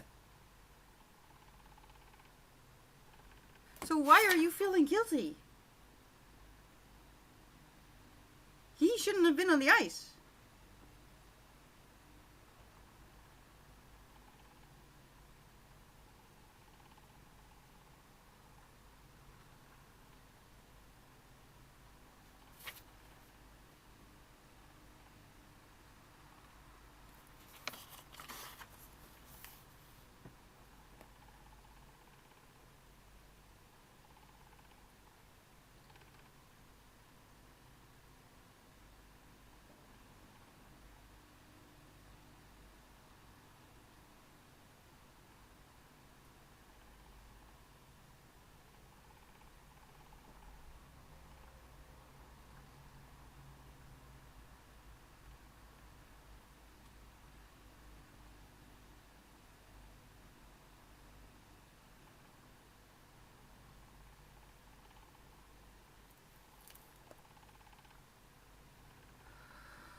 you're completely forgetting that you entered the apartment without her permission.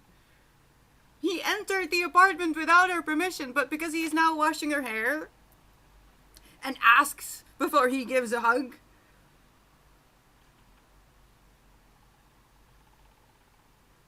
And remembering what Lola said about control, as she actively broke her need for control, he is asking what she wants to do. This is how they frame it. They make it seem like she is in control, but she has nothing. No one listens to her.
I hate this.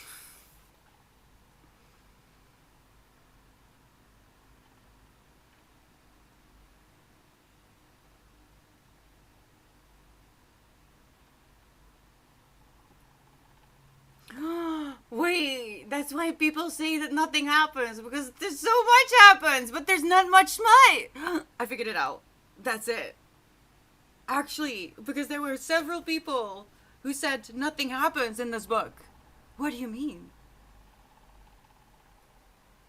What do you mean nothing happens? I should go back and try to tab every smutty scene after I'm done to see if that is, because I feel like that's it.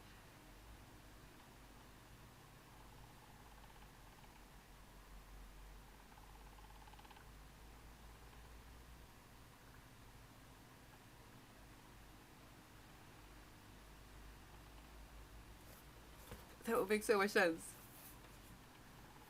Yeah, it's a TikTok book, and but that's so problematic because the people love it. Sorry, people love this book, so they don't clock all the abusive behavior, which also means that they won't clock it in real life. I mean, I didn't in my 20s. I didn't recognize abusive behavior, partly because I mean. Someone mentioned Twilight, and that's so funny because I was listening to a podcast which talks about how weird Twilight was and how weird the cult around it was, and how it has morphed into this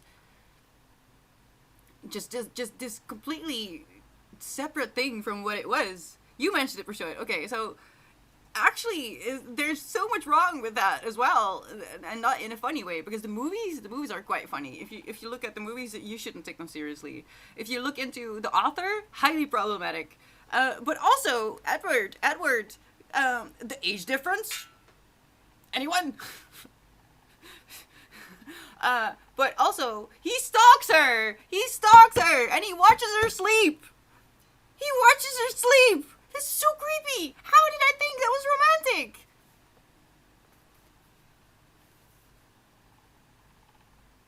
And I haven't gotten further into the episode, but the thing is, I was such a fan of Twilight. I actually have a history with Twilight, Chungos. Yeah. I love those books. Yeah, right, Skullshot? He's, I mean, he's physically 17, but he sure as hell isn't 17 in his brain. It's okay because he looks 17.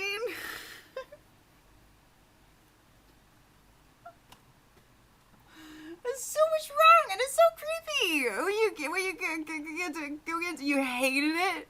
Oh god, I mean the movies were horrible at the time because I loved the book so much. But now I realize all the toxicity of it all, and I mean, and not, the racism isn't even the worst of it. But he watches us sleep.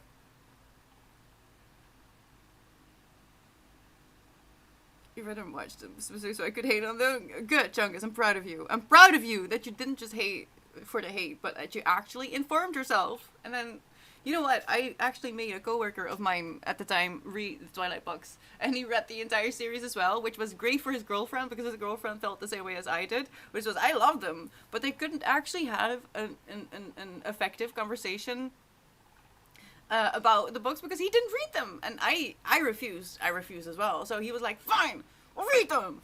It was lovely. You don't have to agree with each other to have an entertaining, even if with friction, conversation. As long as you understand that at the end of the day, there are worse things happening, man, than this conversation. You know what I mean? Yeah, no, don't read if you have no actual use for the information. Like, don't waste your life on something that you don't want to spend your time with. But the thing is, I always learn something from a book, even if I actually don't enjoy it. Then there's either something about the writing style, or I learn what I don't like and why. There's so much that you can learn from something that you don't necessarily enjoy. I think that, I don't know where I read it, but I read somewhere that somewhere along the line we confused comfort for happiness, and being comfortable all the time isn't necessarily going to make you happy. In fact, it is proven that slight discomfort, manageable levels of stress, for example, are actually better for your health, your productivity, and just your general happiness. Feeling that you did something, that you accomplished something, that you overcame a challenge, right? If you only live in comfort, you're going to be very unhappy at some point. It will be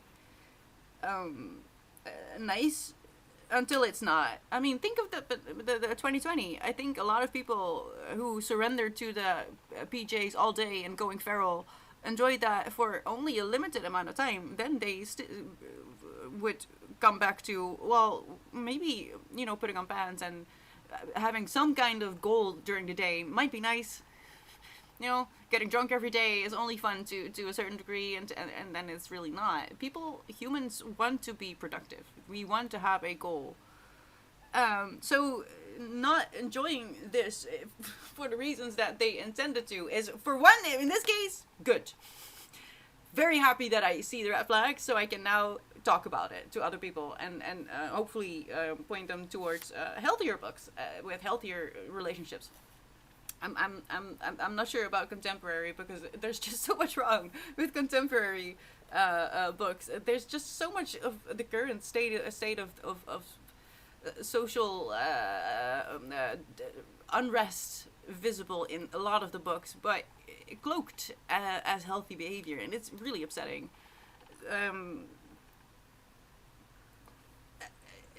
Where was I going with that? I'm not sure. I'm sorry. I lost my track of thought. Especially with art, great art usually hurts a little. Yeah, I agree with that, Millie. I agree with that. Salem's Lot and Dracula and the Lost Boys. I'm not a fan of teen pulp vampires who are so lame that they go as far as to invent pretend blood. Well, oh my god. So I'm learning that, did you know that when you become a vampire in the world of Stephanie Meyer, you actually lose all pigmentation in your skin? Like, what? What do you mean? Freckles? Birthmarks? No, ugly. Only the whitest, pristine skin. The butt of a white baby. And nothing else. Only that will do for Stephanie Meyer. Did you know that?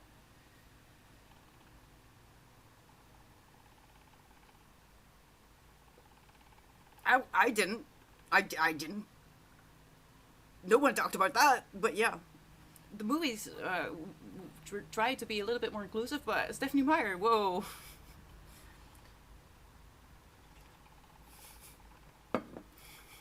Yeah, I wish that would have been better, but no, they're just white. Wait for the masses. Also, if you lose all pigment in your skin, you become translucent. I may have worded it a little bit unfortunate, but you know what I mean. You know what I mean. There's a guide. There's like a guide out there apparently, which exposes all the lore, and unfortunately, it didn't do what she thought it would do. It really didn't. Very, very unfortunate.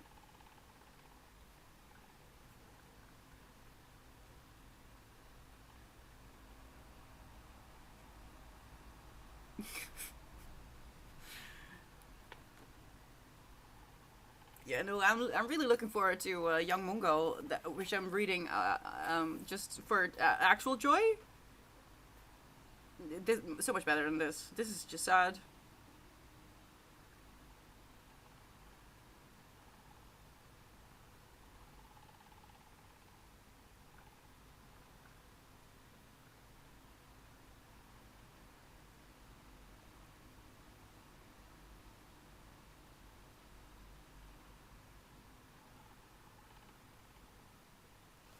Being with Nate brings an overwhelming sense of safety.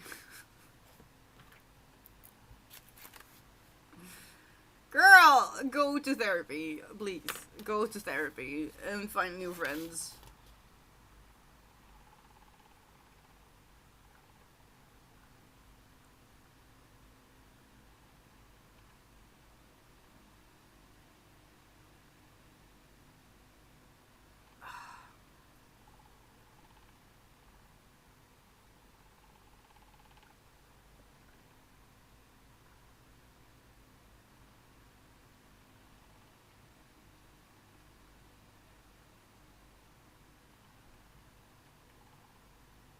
Wait, did I just block out some violent scene? Hold on, let me just look it up because I don't.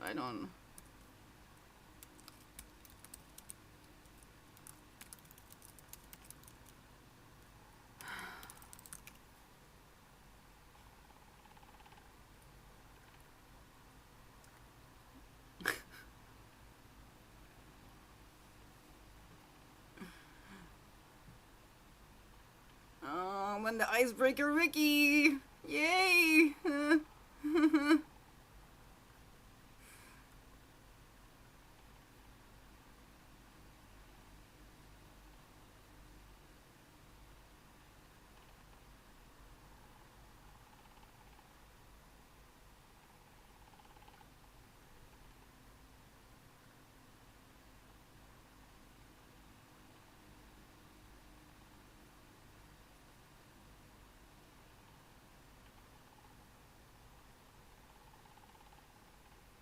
Wait, what? When Aaron breaks his arm while hanging out with friends, he blames it on Nate.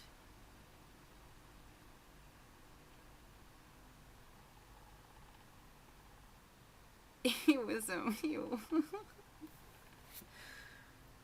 Wait, is that really all they're gonna give us?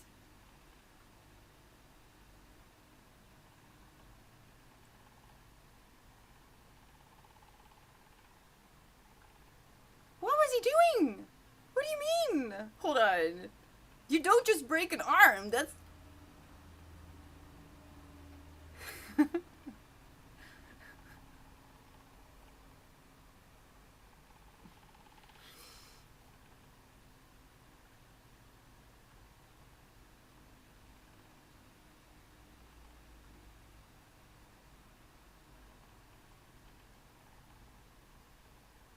this makes no sense. What do you mean? Aaron is so convinced that it was you. I don't get it. Never mind. Never mind.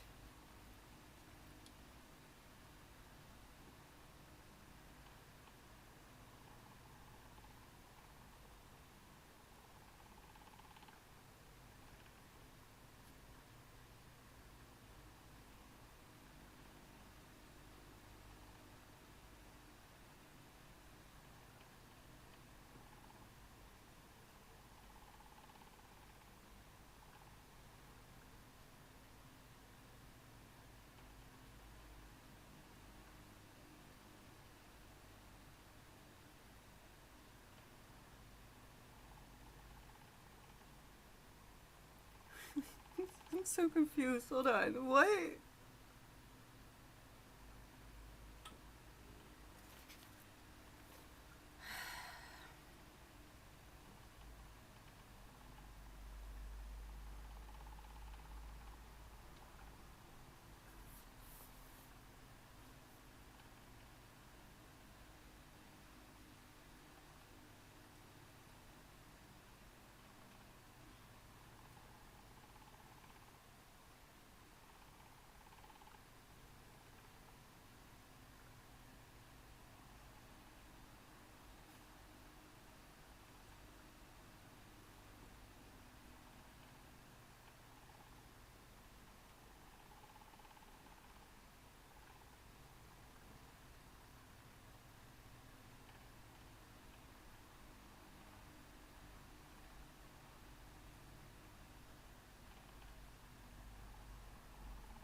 Oh, here we go.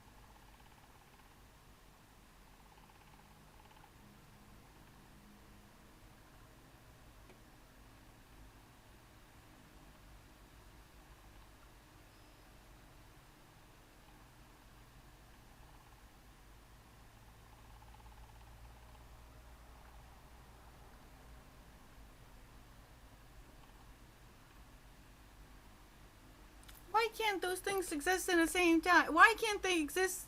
If he is hurt, if her escape partner is hurt, why should she feel guilty about her fear of being dropped now? Because he dropped her on ice with sharp ice skates and everything involved.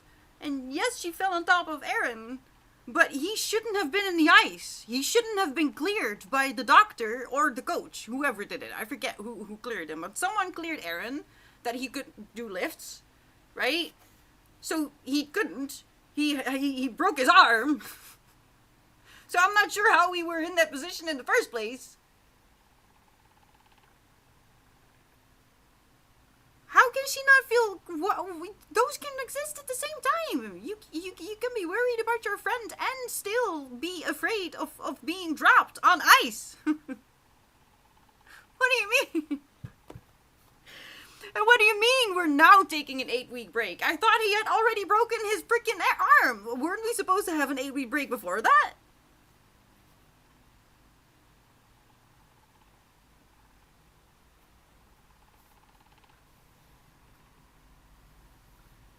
Just so you know, you're allowed to be worried about yourself and still have worries about people you love. You know, more things can exist at the same time.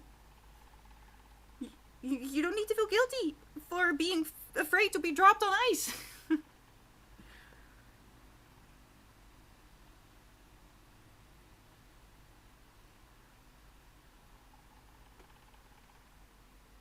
Oh, and look who isn't becoming a stalker when someone is not picking up their phone or and ignoring you. Look who isn't turning into a stalker. It's Anastasia. I'm not sure what's happening, Lulu, because the icebreaker wiki just says that he broke his arm with friends, which means that it was already broken, because that's why we ended up in I don't know what situation, because there's just situations everywhere. That's why he dropped her, because he had damaged his arm, but now we're talking about 8 weeks? I don't understand.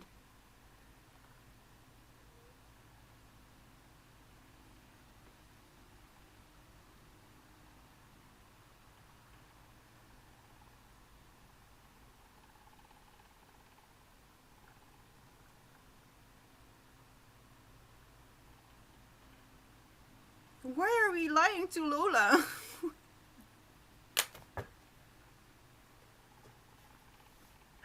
How much time do I have left? Oh my god. See, now I have accepted it, okay? I know how it ends. I know I'm right. Okay, yeah? So the time is flying by now. My god.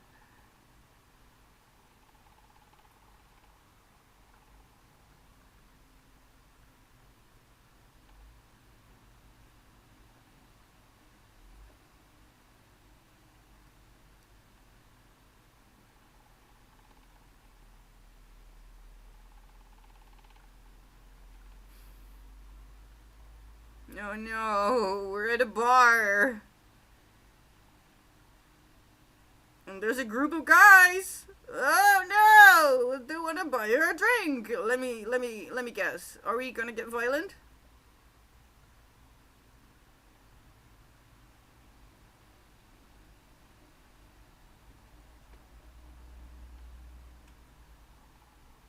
Oh! No way! They're using Russ as saying that he has a baby face when he's the one who started it all by knocking someone up. They did not just do that. What do you mean? What do you mean? I don't know, Lulu. I don't know.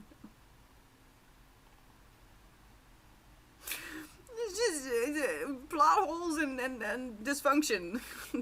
That's what this book should have been called. Oh.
So babyface Russ just saved our Anastasia from some drunken guys in a bar. So I'm assuming it's late, right? Because wait, what time was it? Do I know?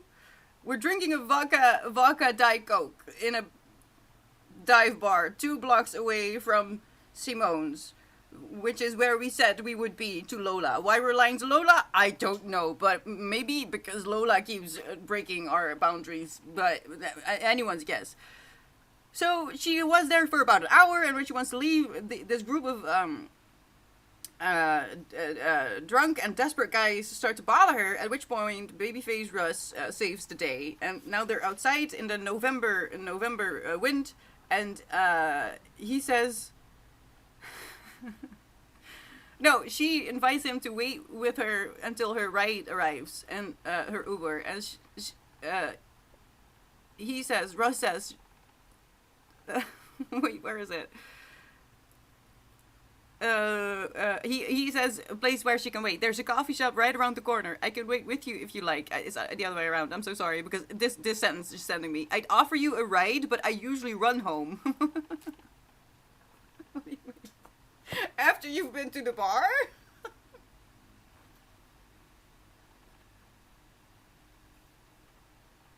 People read this and they didn't lose their minds. I am so fascinated. I need to talk to some people. Oh man.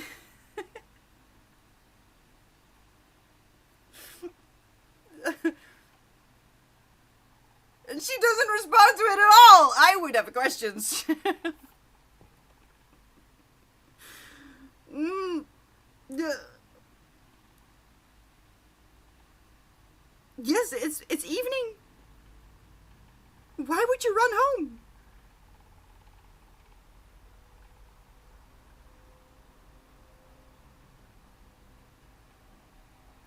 And he's miles from home. Why don't you have any questions? Girl, he just told you he was gonna run home.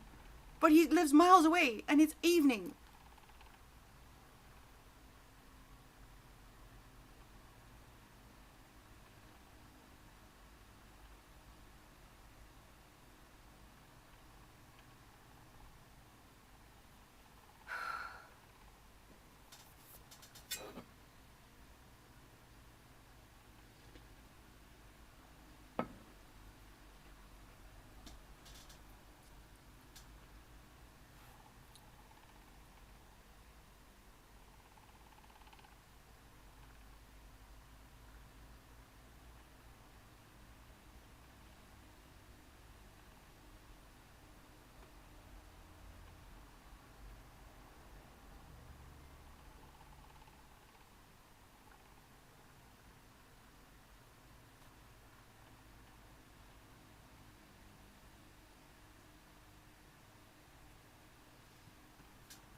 Last minute.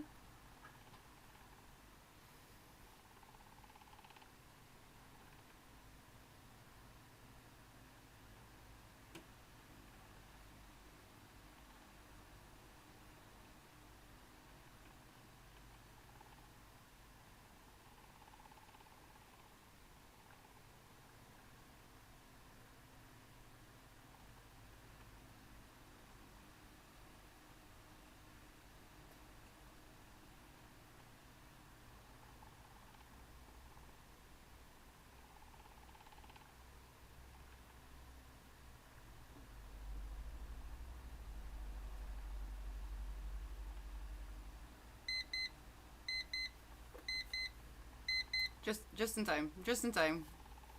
We're ending with babyface Russ, who knocked up someone else, which genuinely started this whole crap. Because then the ice rink got destroyed because of that, because of Russ, babyface Russ knocking someone up, and he just notified Nate of where she was, even though it was pretty clear that she hadn't done that, probably for a reason. And now Nate is on his way. I don't know how many pages I read. I am on page 209, and there are 430. Nah. Okay, listen. We're not doing more focus today. I can't. And you know what? I'm gonna save this as well. I'm gonna save this for a better day because I think some funny things happened just now. They're not funny, but I can make them funny in my brain. I am absolutely flabbergasted. All right. Oh, wait, what? Literally, hold on. I'm gonna copy it. Why?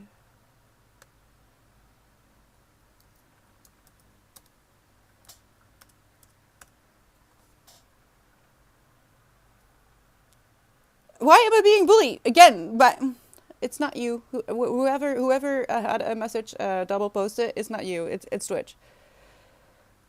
Yes, now it's off, but it didn't work the first time. You're not supposed to see you're not supposed to see the followers off, and it doesn't show up if it works. Normally, that was silly. Anyway, okay. How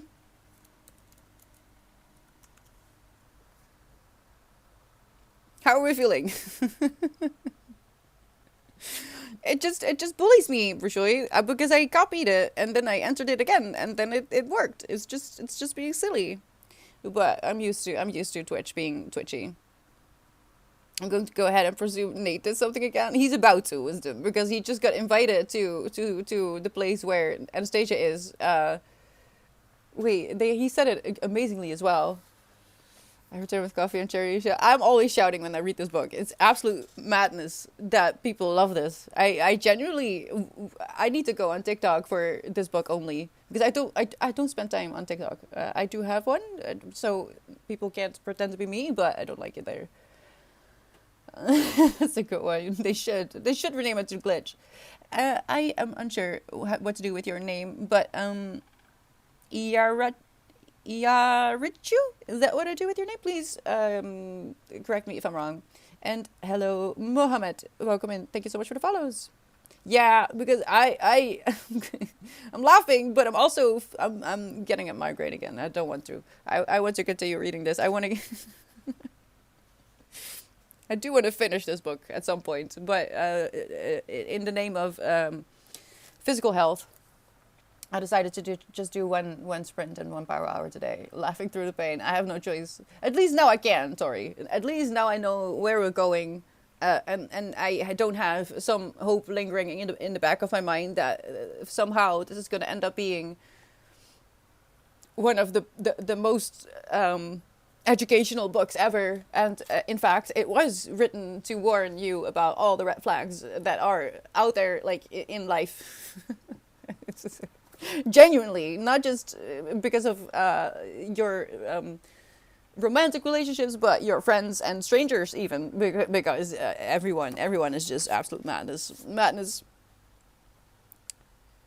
Um, so she escaped the bar together with Russ, and they're waiting in a coffee shop for her Uber, but she forgot to order her Uber, and she forgot because she had a drink, I guess.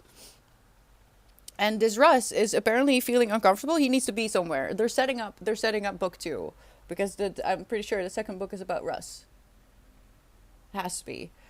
Um, and she says, "No, I forgot." As when he asks, "Did you request your Uber?" He looks uncomfortable again, and when his eyes flick to his phone screen, I understand why. You told Nathan, didn't you? Why? Just ask her. She's right there. Ask her. Why?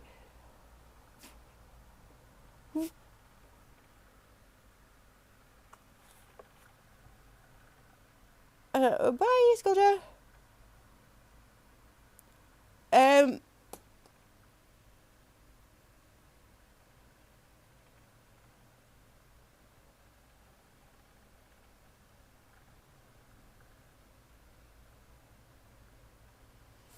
this is wild. This is wild. I don't think.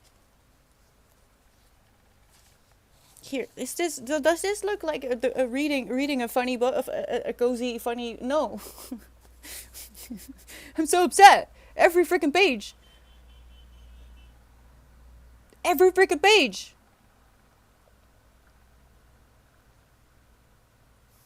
Oh, Lulu, you know what? That's actually not even funny. The amount of times that I physically was in a situation like that is really sad. Really sad. That I was talking, was in a conversation with two guys, and they just at some point just started ignoring me. And when I was like, "Hello," they looked at me like I was being annoying. Like we were just talking. When did I get removed from this conversation? What? So that's really sad. But yeah, this is real. Looks like my chemistry book in high school. There were dinosaurs around. Oh my god, my can't wait. I can't wait for this to be done. And then I'm going to read Haunting Adeline. And I mean, that could go two ways as well. Either it's going to prove my point or my theory, which is it's a lot better to read a dark fantasy, not to be mistaken for fantasy. With dark fantasy, I really just mean that. And I should probably actually read that in conjunction with Want. Now I think about it. Because I think that's a collection of stories. Hold on.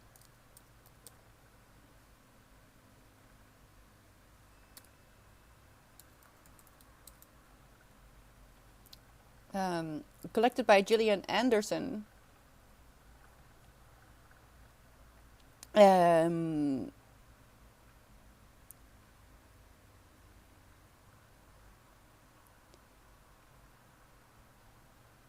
Oh, wait, I think I get what Skolja meant, but I was confused. Are you talking about gender still?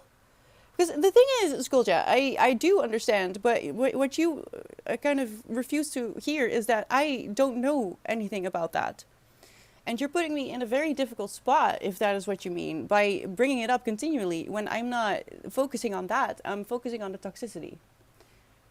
But by forcing me to engage in a subject that I have told you I don't know anything about, which is why I asked for some literature, so I can inform myself.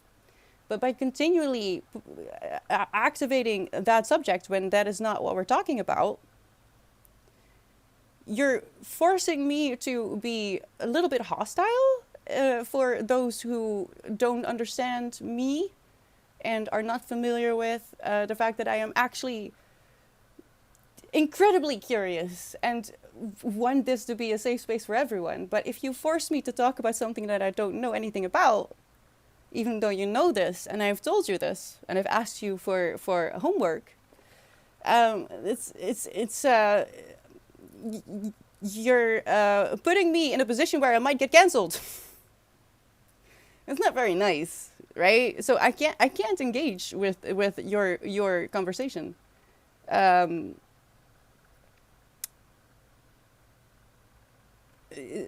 Do I make sense? Like I don't want to offend anyone. I have been very clear every time you bring it up that I can't talk for that because I just don't know. I'm not informed.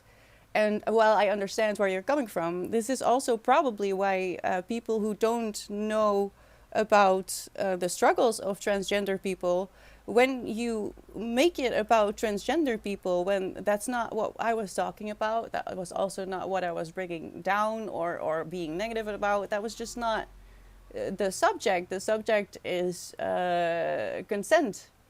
And the theories that abound from how this is just it's impossible, but by pulling it towards a subject that I have told you again that I don't know anything about or not enough to live stream myself to the world and possibly canceling myself, even though I am an ally and I do want to inform myself, but that's not what we're talking about right now.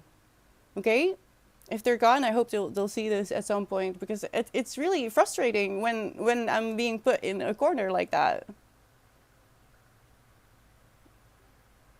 Does that make sense? And it's upsetting because I'm already talking about an upsetting subject, and I can't. At some point, the wrong people are gonna hear me saying I don't want to talk about this.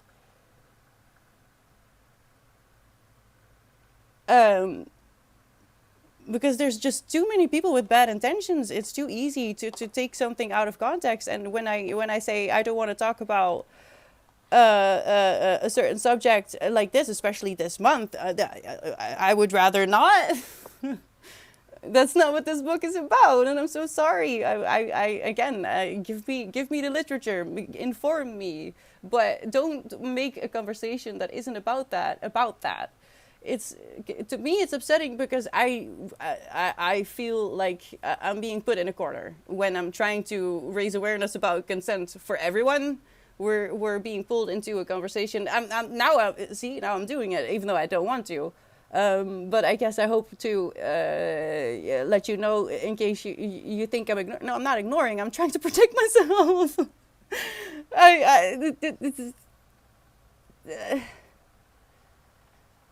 Yeah, but they keep bringing it back. Like if I try to kind of let it slide because I've said this several times, and again, even on the way out, hey, before I go, I'm just gonna drop this again, even though it's not what it's about. It's about consent, about everyone, and the reason I think the Hannah Grace goes also far beyond gender. It goes into capitalism.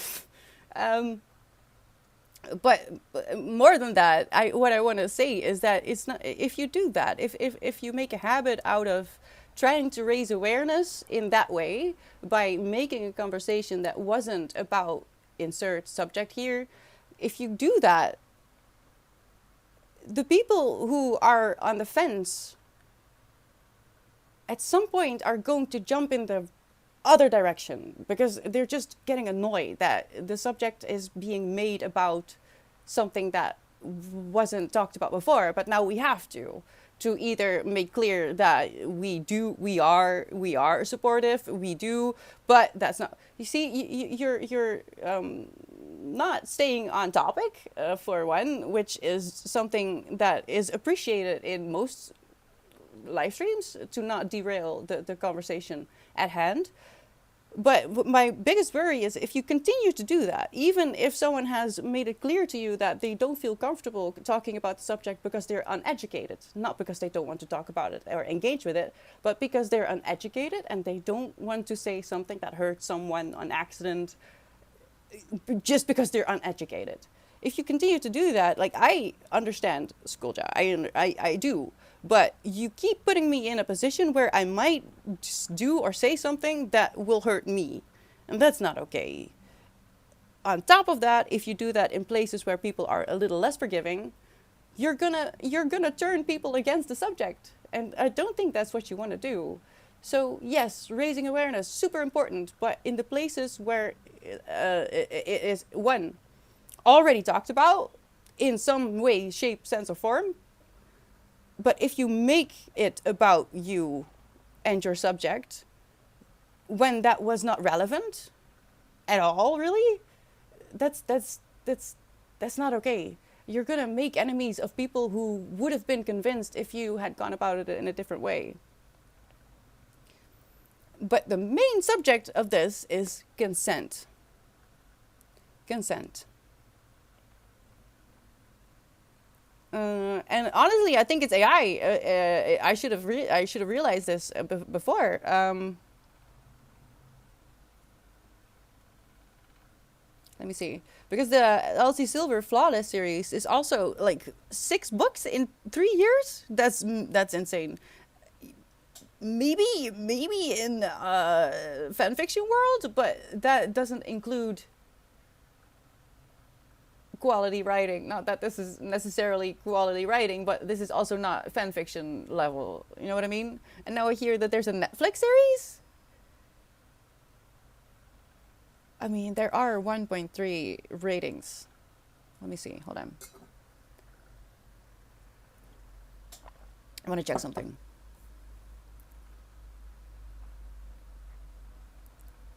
I honestly, it might have been AI, and but then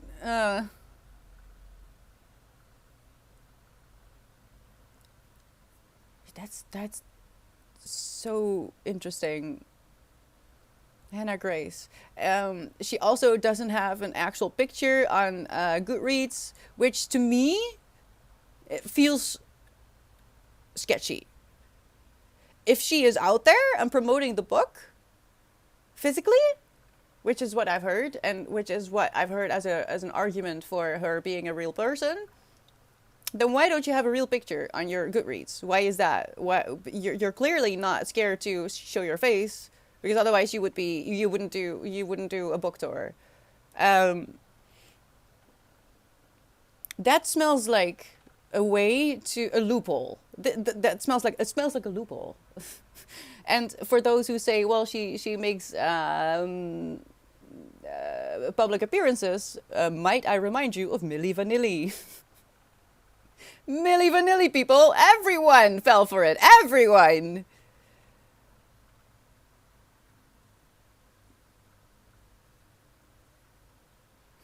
When it comes to years, Elsie Silver is more likely AI than Hannah Grace. Because Hannah Grace has published in 22, 23, and 24, and 25 then. That's a little bit more reasonable. The Elsie Silver series was like two books a year. Milli Vanilli, controller. Milli Vanilli.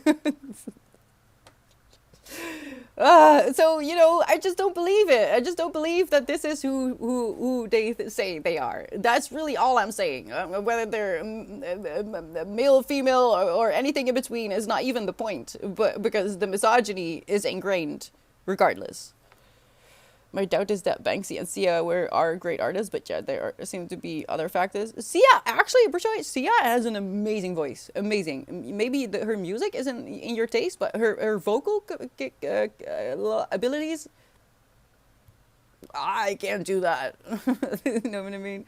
So, the Banksy, I don't know, man. I don't know. Kind of hyped, I guess. But it does do some effective raising of awareness. I feel like Banksy, but Banksy is also very hype. Chandelier was amazing for sure. Yeah. Am I getting a storm? Don't tease, because I might cry. I mean, I'm gonna do that anyway. But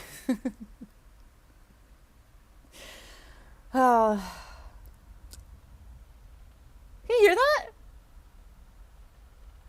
That's thunder.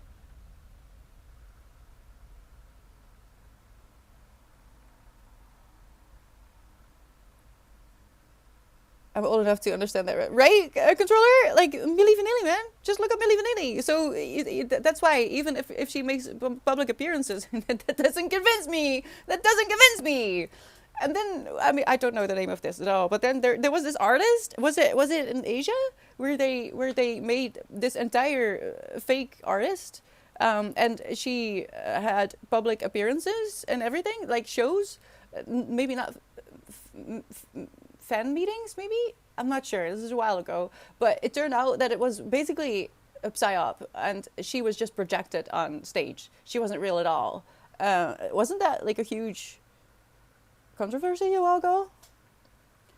A very long time, but they actually saw the person. Banksy is overhead now and has a too big of a business, but it's a fully unknown person.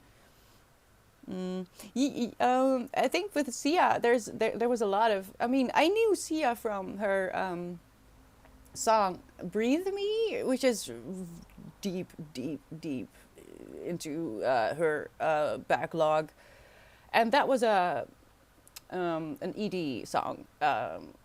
So she's been around for a lot longer than most people realize, and I think there was a lot of insecurity for her involved, and probably some trauma.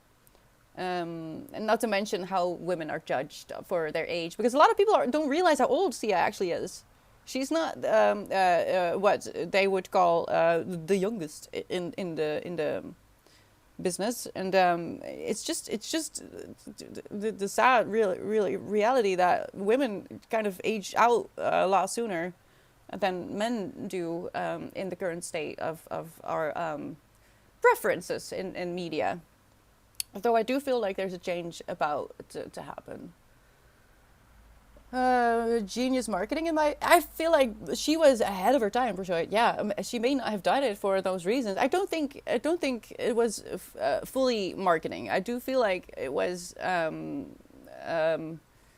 at least part of her was fear of judgment, or maybe something completely unrelated. But I don't think that it was fully marketing. It ended up being genius. Just look at all the faceless YouTube channels or Instagram channels these days. And in fact, there's a lot of people who are now selling courses to become a faceless content creator influencer, because it just does something. It works. And I have to say, I have followed a few cozy ambient channels as well in my time. I don't spend a lot of time watching things anymore, but yeah. Songwriters Intelligence Agency. If she might be on the good side though. I do believe that she might be on the good side. Just like Lady Gaga. I love her. Hello, Yuri. Thank you so much for the follow. Welcome in. I hope you're having a good day. I think it's maybe a combination for sure. I think it's probably a combination. At the end of the day, it was genius though. It worked, and she kind of cracked a code that we didn't know was crackable. With that, Amy Grant. I'm not sure I know her. Hi Garfield, how are you doing today?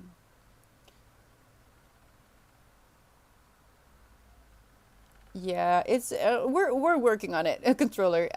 It seems like this year was very pivotal, and it's going to be a few more years until we see the full effect of this year. But to me, 26 feels almost.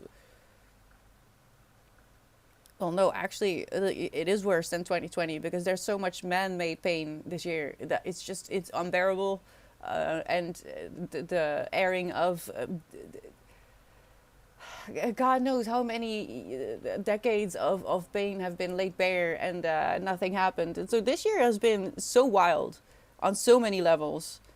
Um, but I think one of the things that are good about all the pain is that a lot of women are seeing now how the beauty standards that we have forced upon ourselves after being groomed to believe that we need to look like children. Maybe we don't want to. Maybe we don't want to. So I do think that there are going to be good echoes of this year, but honestly, I feel like there's going to be a lot of books written about 2026.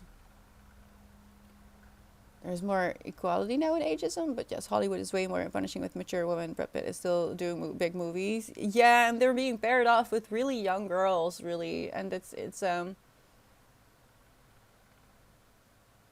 mean, what is her name? I forget her name. I follow a woman who is really just she's everywhere, and she's getting older. You know, like I think she's in older Hollywood, but she didn't do any Botox, or at least she didn't actually actively try to stay younger. And you would really lose hope in humanity if you look at her comments. Sometimes it's really sad because the thing is, I've noticed that it's almost all of them are women. Like men are just different in that way. When it's from women, it's really we know best where to hurt ourselves, right? So and because of that reason, we know exactly where to stab when it comes to psychological pain and how to what words to use in a comment. But also, it's because of it's a woman attacking another woman. When a man makes a hateful comment to me, I'm like, yeah, okay, well, you know. But when it's a woman, it hurts so bad. Yeah, I agree, controller. I agree. Which is why even if I want to, out of principle, I can't dye my hair. I can't do it. I'll just invest in a few pretty wigs if I get the desire to have a different hair color. But yeah, I'm afraid that for that reason, because I am online and I do influence people, whether I like it or not, I can't dye my hair. It's okay though because the money I have saved, I'm not worrying about getting gray. It's really silly. There is a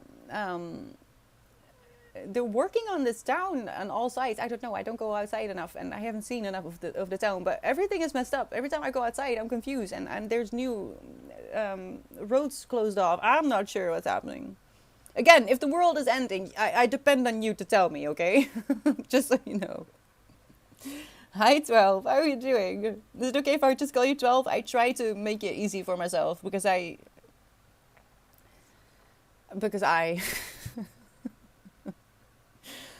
mm.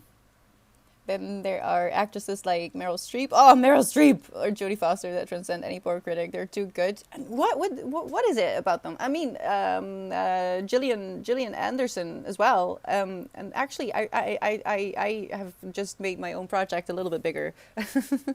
God dang it! She collected stories from women where they explored their dark fantasies. I completely derailed myself just now.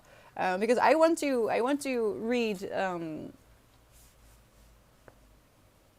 Haunting Adeline, because I again my theory right now is that this is a lot more dangerous for young women and girls to read on a psychological level without them even realizing it than a book like Haunting Adeline, which is an exploration of a dark fantasy, a kink.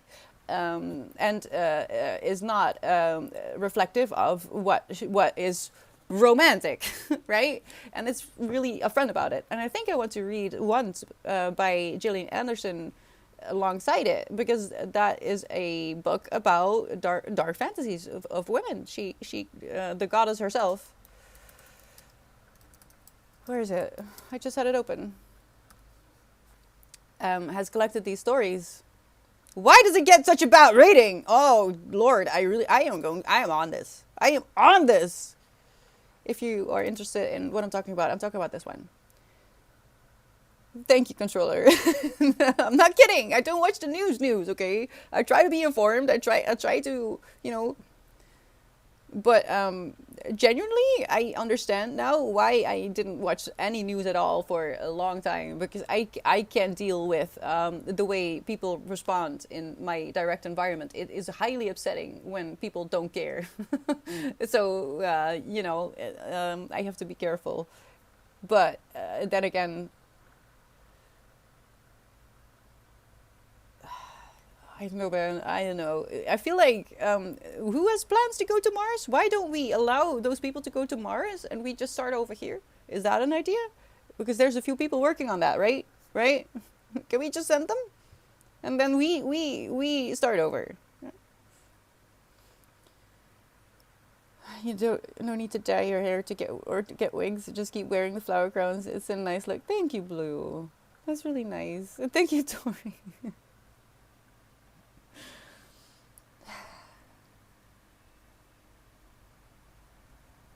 Mm.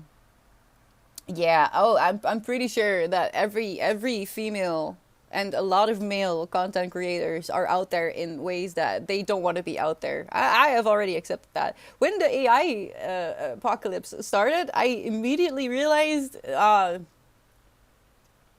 immediately, because that's the yeah. I guess that's what happens when you really just accept that this is just what happens. And the thing is, I've been streaming for a while now, and it's just, you see things, man. You see things. If you're a female or a woman streamer or content creator, just at all, is wild sometimes, but also funny. As long as it doesn't go into Nathan. Oh no, I didn't see that. Okay, well, I'm coming. They messed up their water bowl. There's something in there that it's not supposed to be in there. It's fine, right? It's right. It's fine. Yeah, Musk, that one. Can he just go? All my news comes from reels and memes. That's probably for the best story, because honestly, especially with a certain quote orange, like, what is even real? It's too damaged already. If they find a new Earth, let's go there. No. Earth, nature is really good at fixing itself. It's not unfixable. I don't believe that, because nature has a way of completely eradicating what is unhealthy in very destructive ways for humans in particular. Animals usually feel it in the air to make it a little bit whimsy, but humans are really silly, and we have lost contact with Earth. So I don't think that we're doomed quite yet, but I do feel like we should probably send a few of the people with the most wealth, who have worked the hardest. Apparently, if we look at the money they've accumulated, they deserve the most to be out there, I feel like. So we should just send them, because they worked hard, right? So they deserve to be the first to be out there. Let's just yeet them tomorrow. Yeah. There's so much nature left yet, and I know I make jokes, but at the bottom of my heart, I do believe that we can still save it. There's still people like you and me, all right?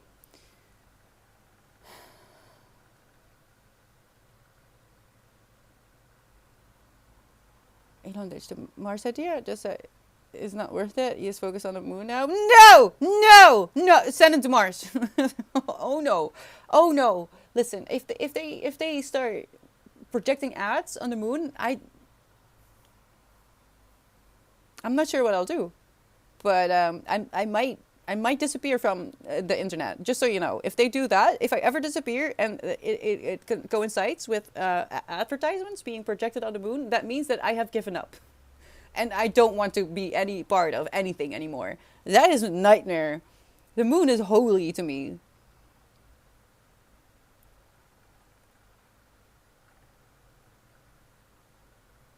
A bit. What is frozen?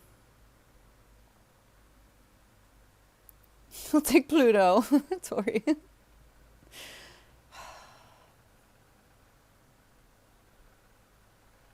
It was a very sarcastic controller. I'm sorry if that wasn't clear. It was extremely sarcastic. It might make the moon purple with pollution or something. I am not good. I won't be okay. I'm not kidding. I won't be okay. I love the moon to the degree that I got summer depression. Before I decided to try out biphasic sleep. Now I see the moon again during this season, and I'm decent. I'm doing pretty good. But last year, for example, I didn't see the moon for I don't know 6 months, and I cried about it physically. Okay, just just so we're clear, controller. I'm autistic, okay? I'm not sure sometimes either. It happens. It happens.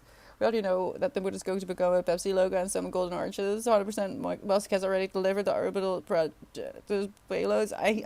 I'm not gonna be okay with them. I'm not sure if you should tell me news about the moon. I'm not stable enough for that. I want to cry. Actually, now, no, don't touch the moon. No, that should be protected. Genuinely, like we have already not respected the earth that we walk on. The oxygen that we rely on, the nature that feeds us. We've already completely dishonored and abused animals and every other life form that is not human because reasons. Please do not touch the moon. Don't do it. Everyone owns the moon, okay? Don't keep me up to date on that. I might actually just stop trying. Genuinely. Bye. Bye, Rochelle. Actually, coffee should be ready. I was gonna have Rose find her health card and the printed paper for it, but she found the card. Oh, you don't want to lose that. You don't want to lose that. When is the next full moon? No, seriously. How is the moon not yet like a? How many wonders do we have still? Because I'm sure we destroyed a few in the time that I lost track of the wonders of the world. Aren't there like what 6, 8, 9? I feel like that should be part of like cultural heritage of like humanity. I should stop saying like. I'm not sure where that came from. It's probably this book. This is just so silly. So silly. Wisdom. Don't joke. I'm not kidding. Don't joke. Don't. Elon and Bezos making rockets. Oh man. They should just go. If they hate it here so much that they're willing to just disrespect everything and everyone, they should just go. It's fine. We'll survive without them. We'll try. We'll do our best, and we'll think about them a lot. But it's okay. They can go. It's fine. Okay, I gotta fix the water bowl. I'll be back tomorrow because it's readathon, and I'm here until Icebreaker is done. All right. Look at the schedule to see what it means when I say I'll be back tomorrow, because I did update. Oh no, this week it's a new week. I will do that tonight after my first sleep, biphasic sleep. Remember, I love you. Thank you so much for being here. You are important. I hope you know that. And even if you don't, it doesn't matter. Your reality doesn't change. You are important. So don't forget to drink water. Hydration, important, people.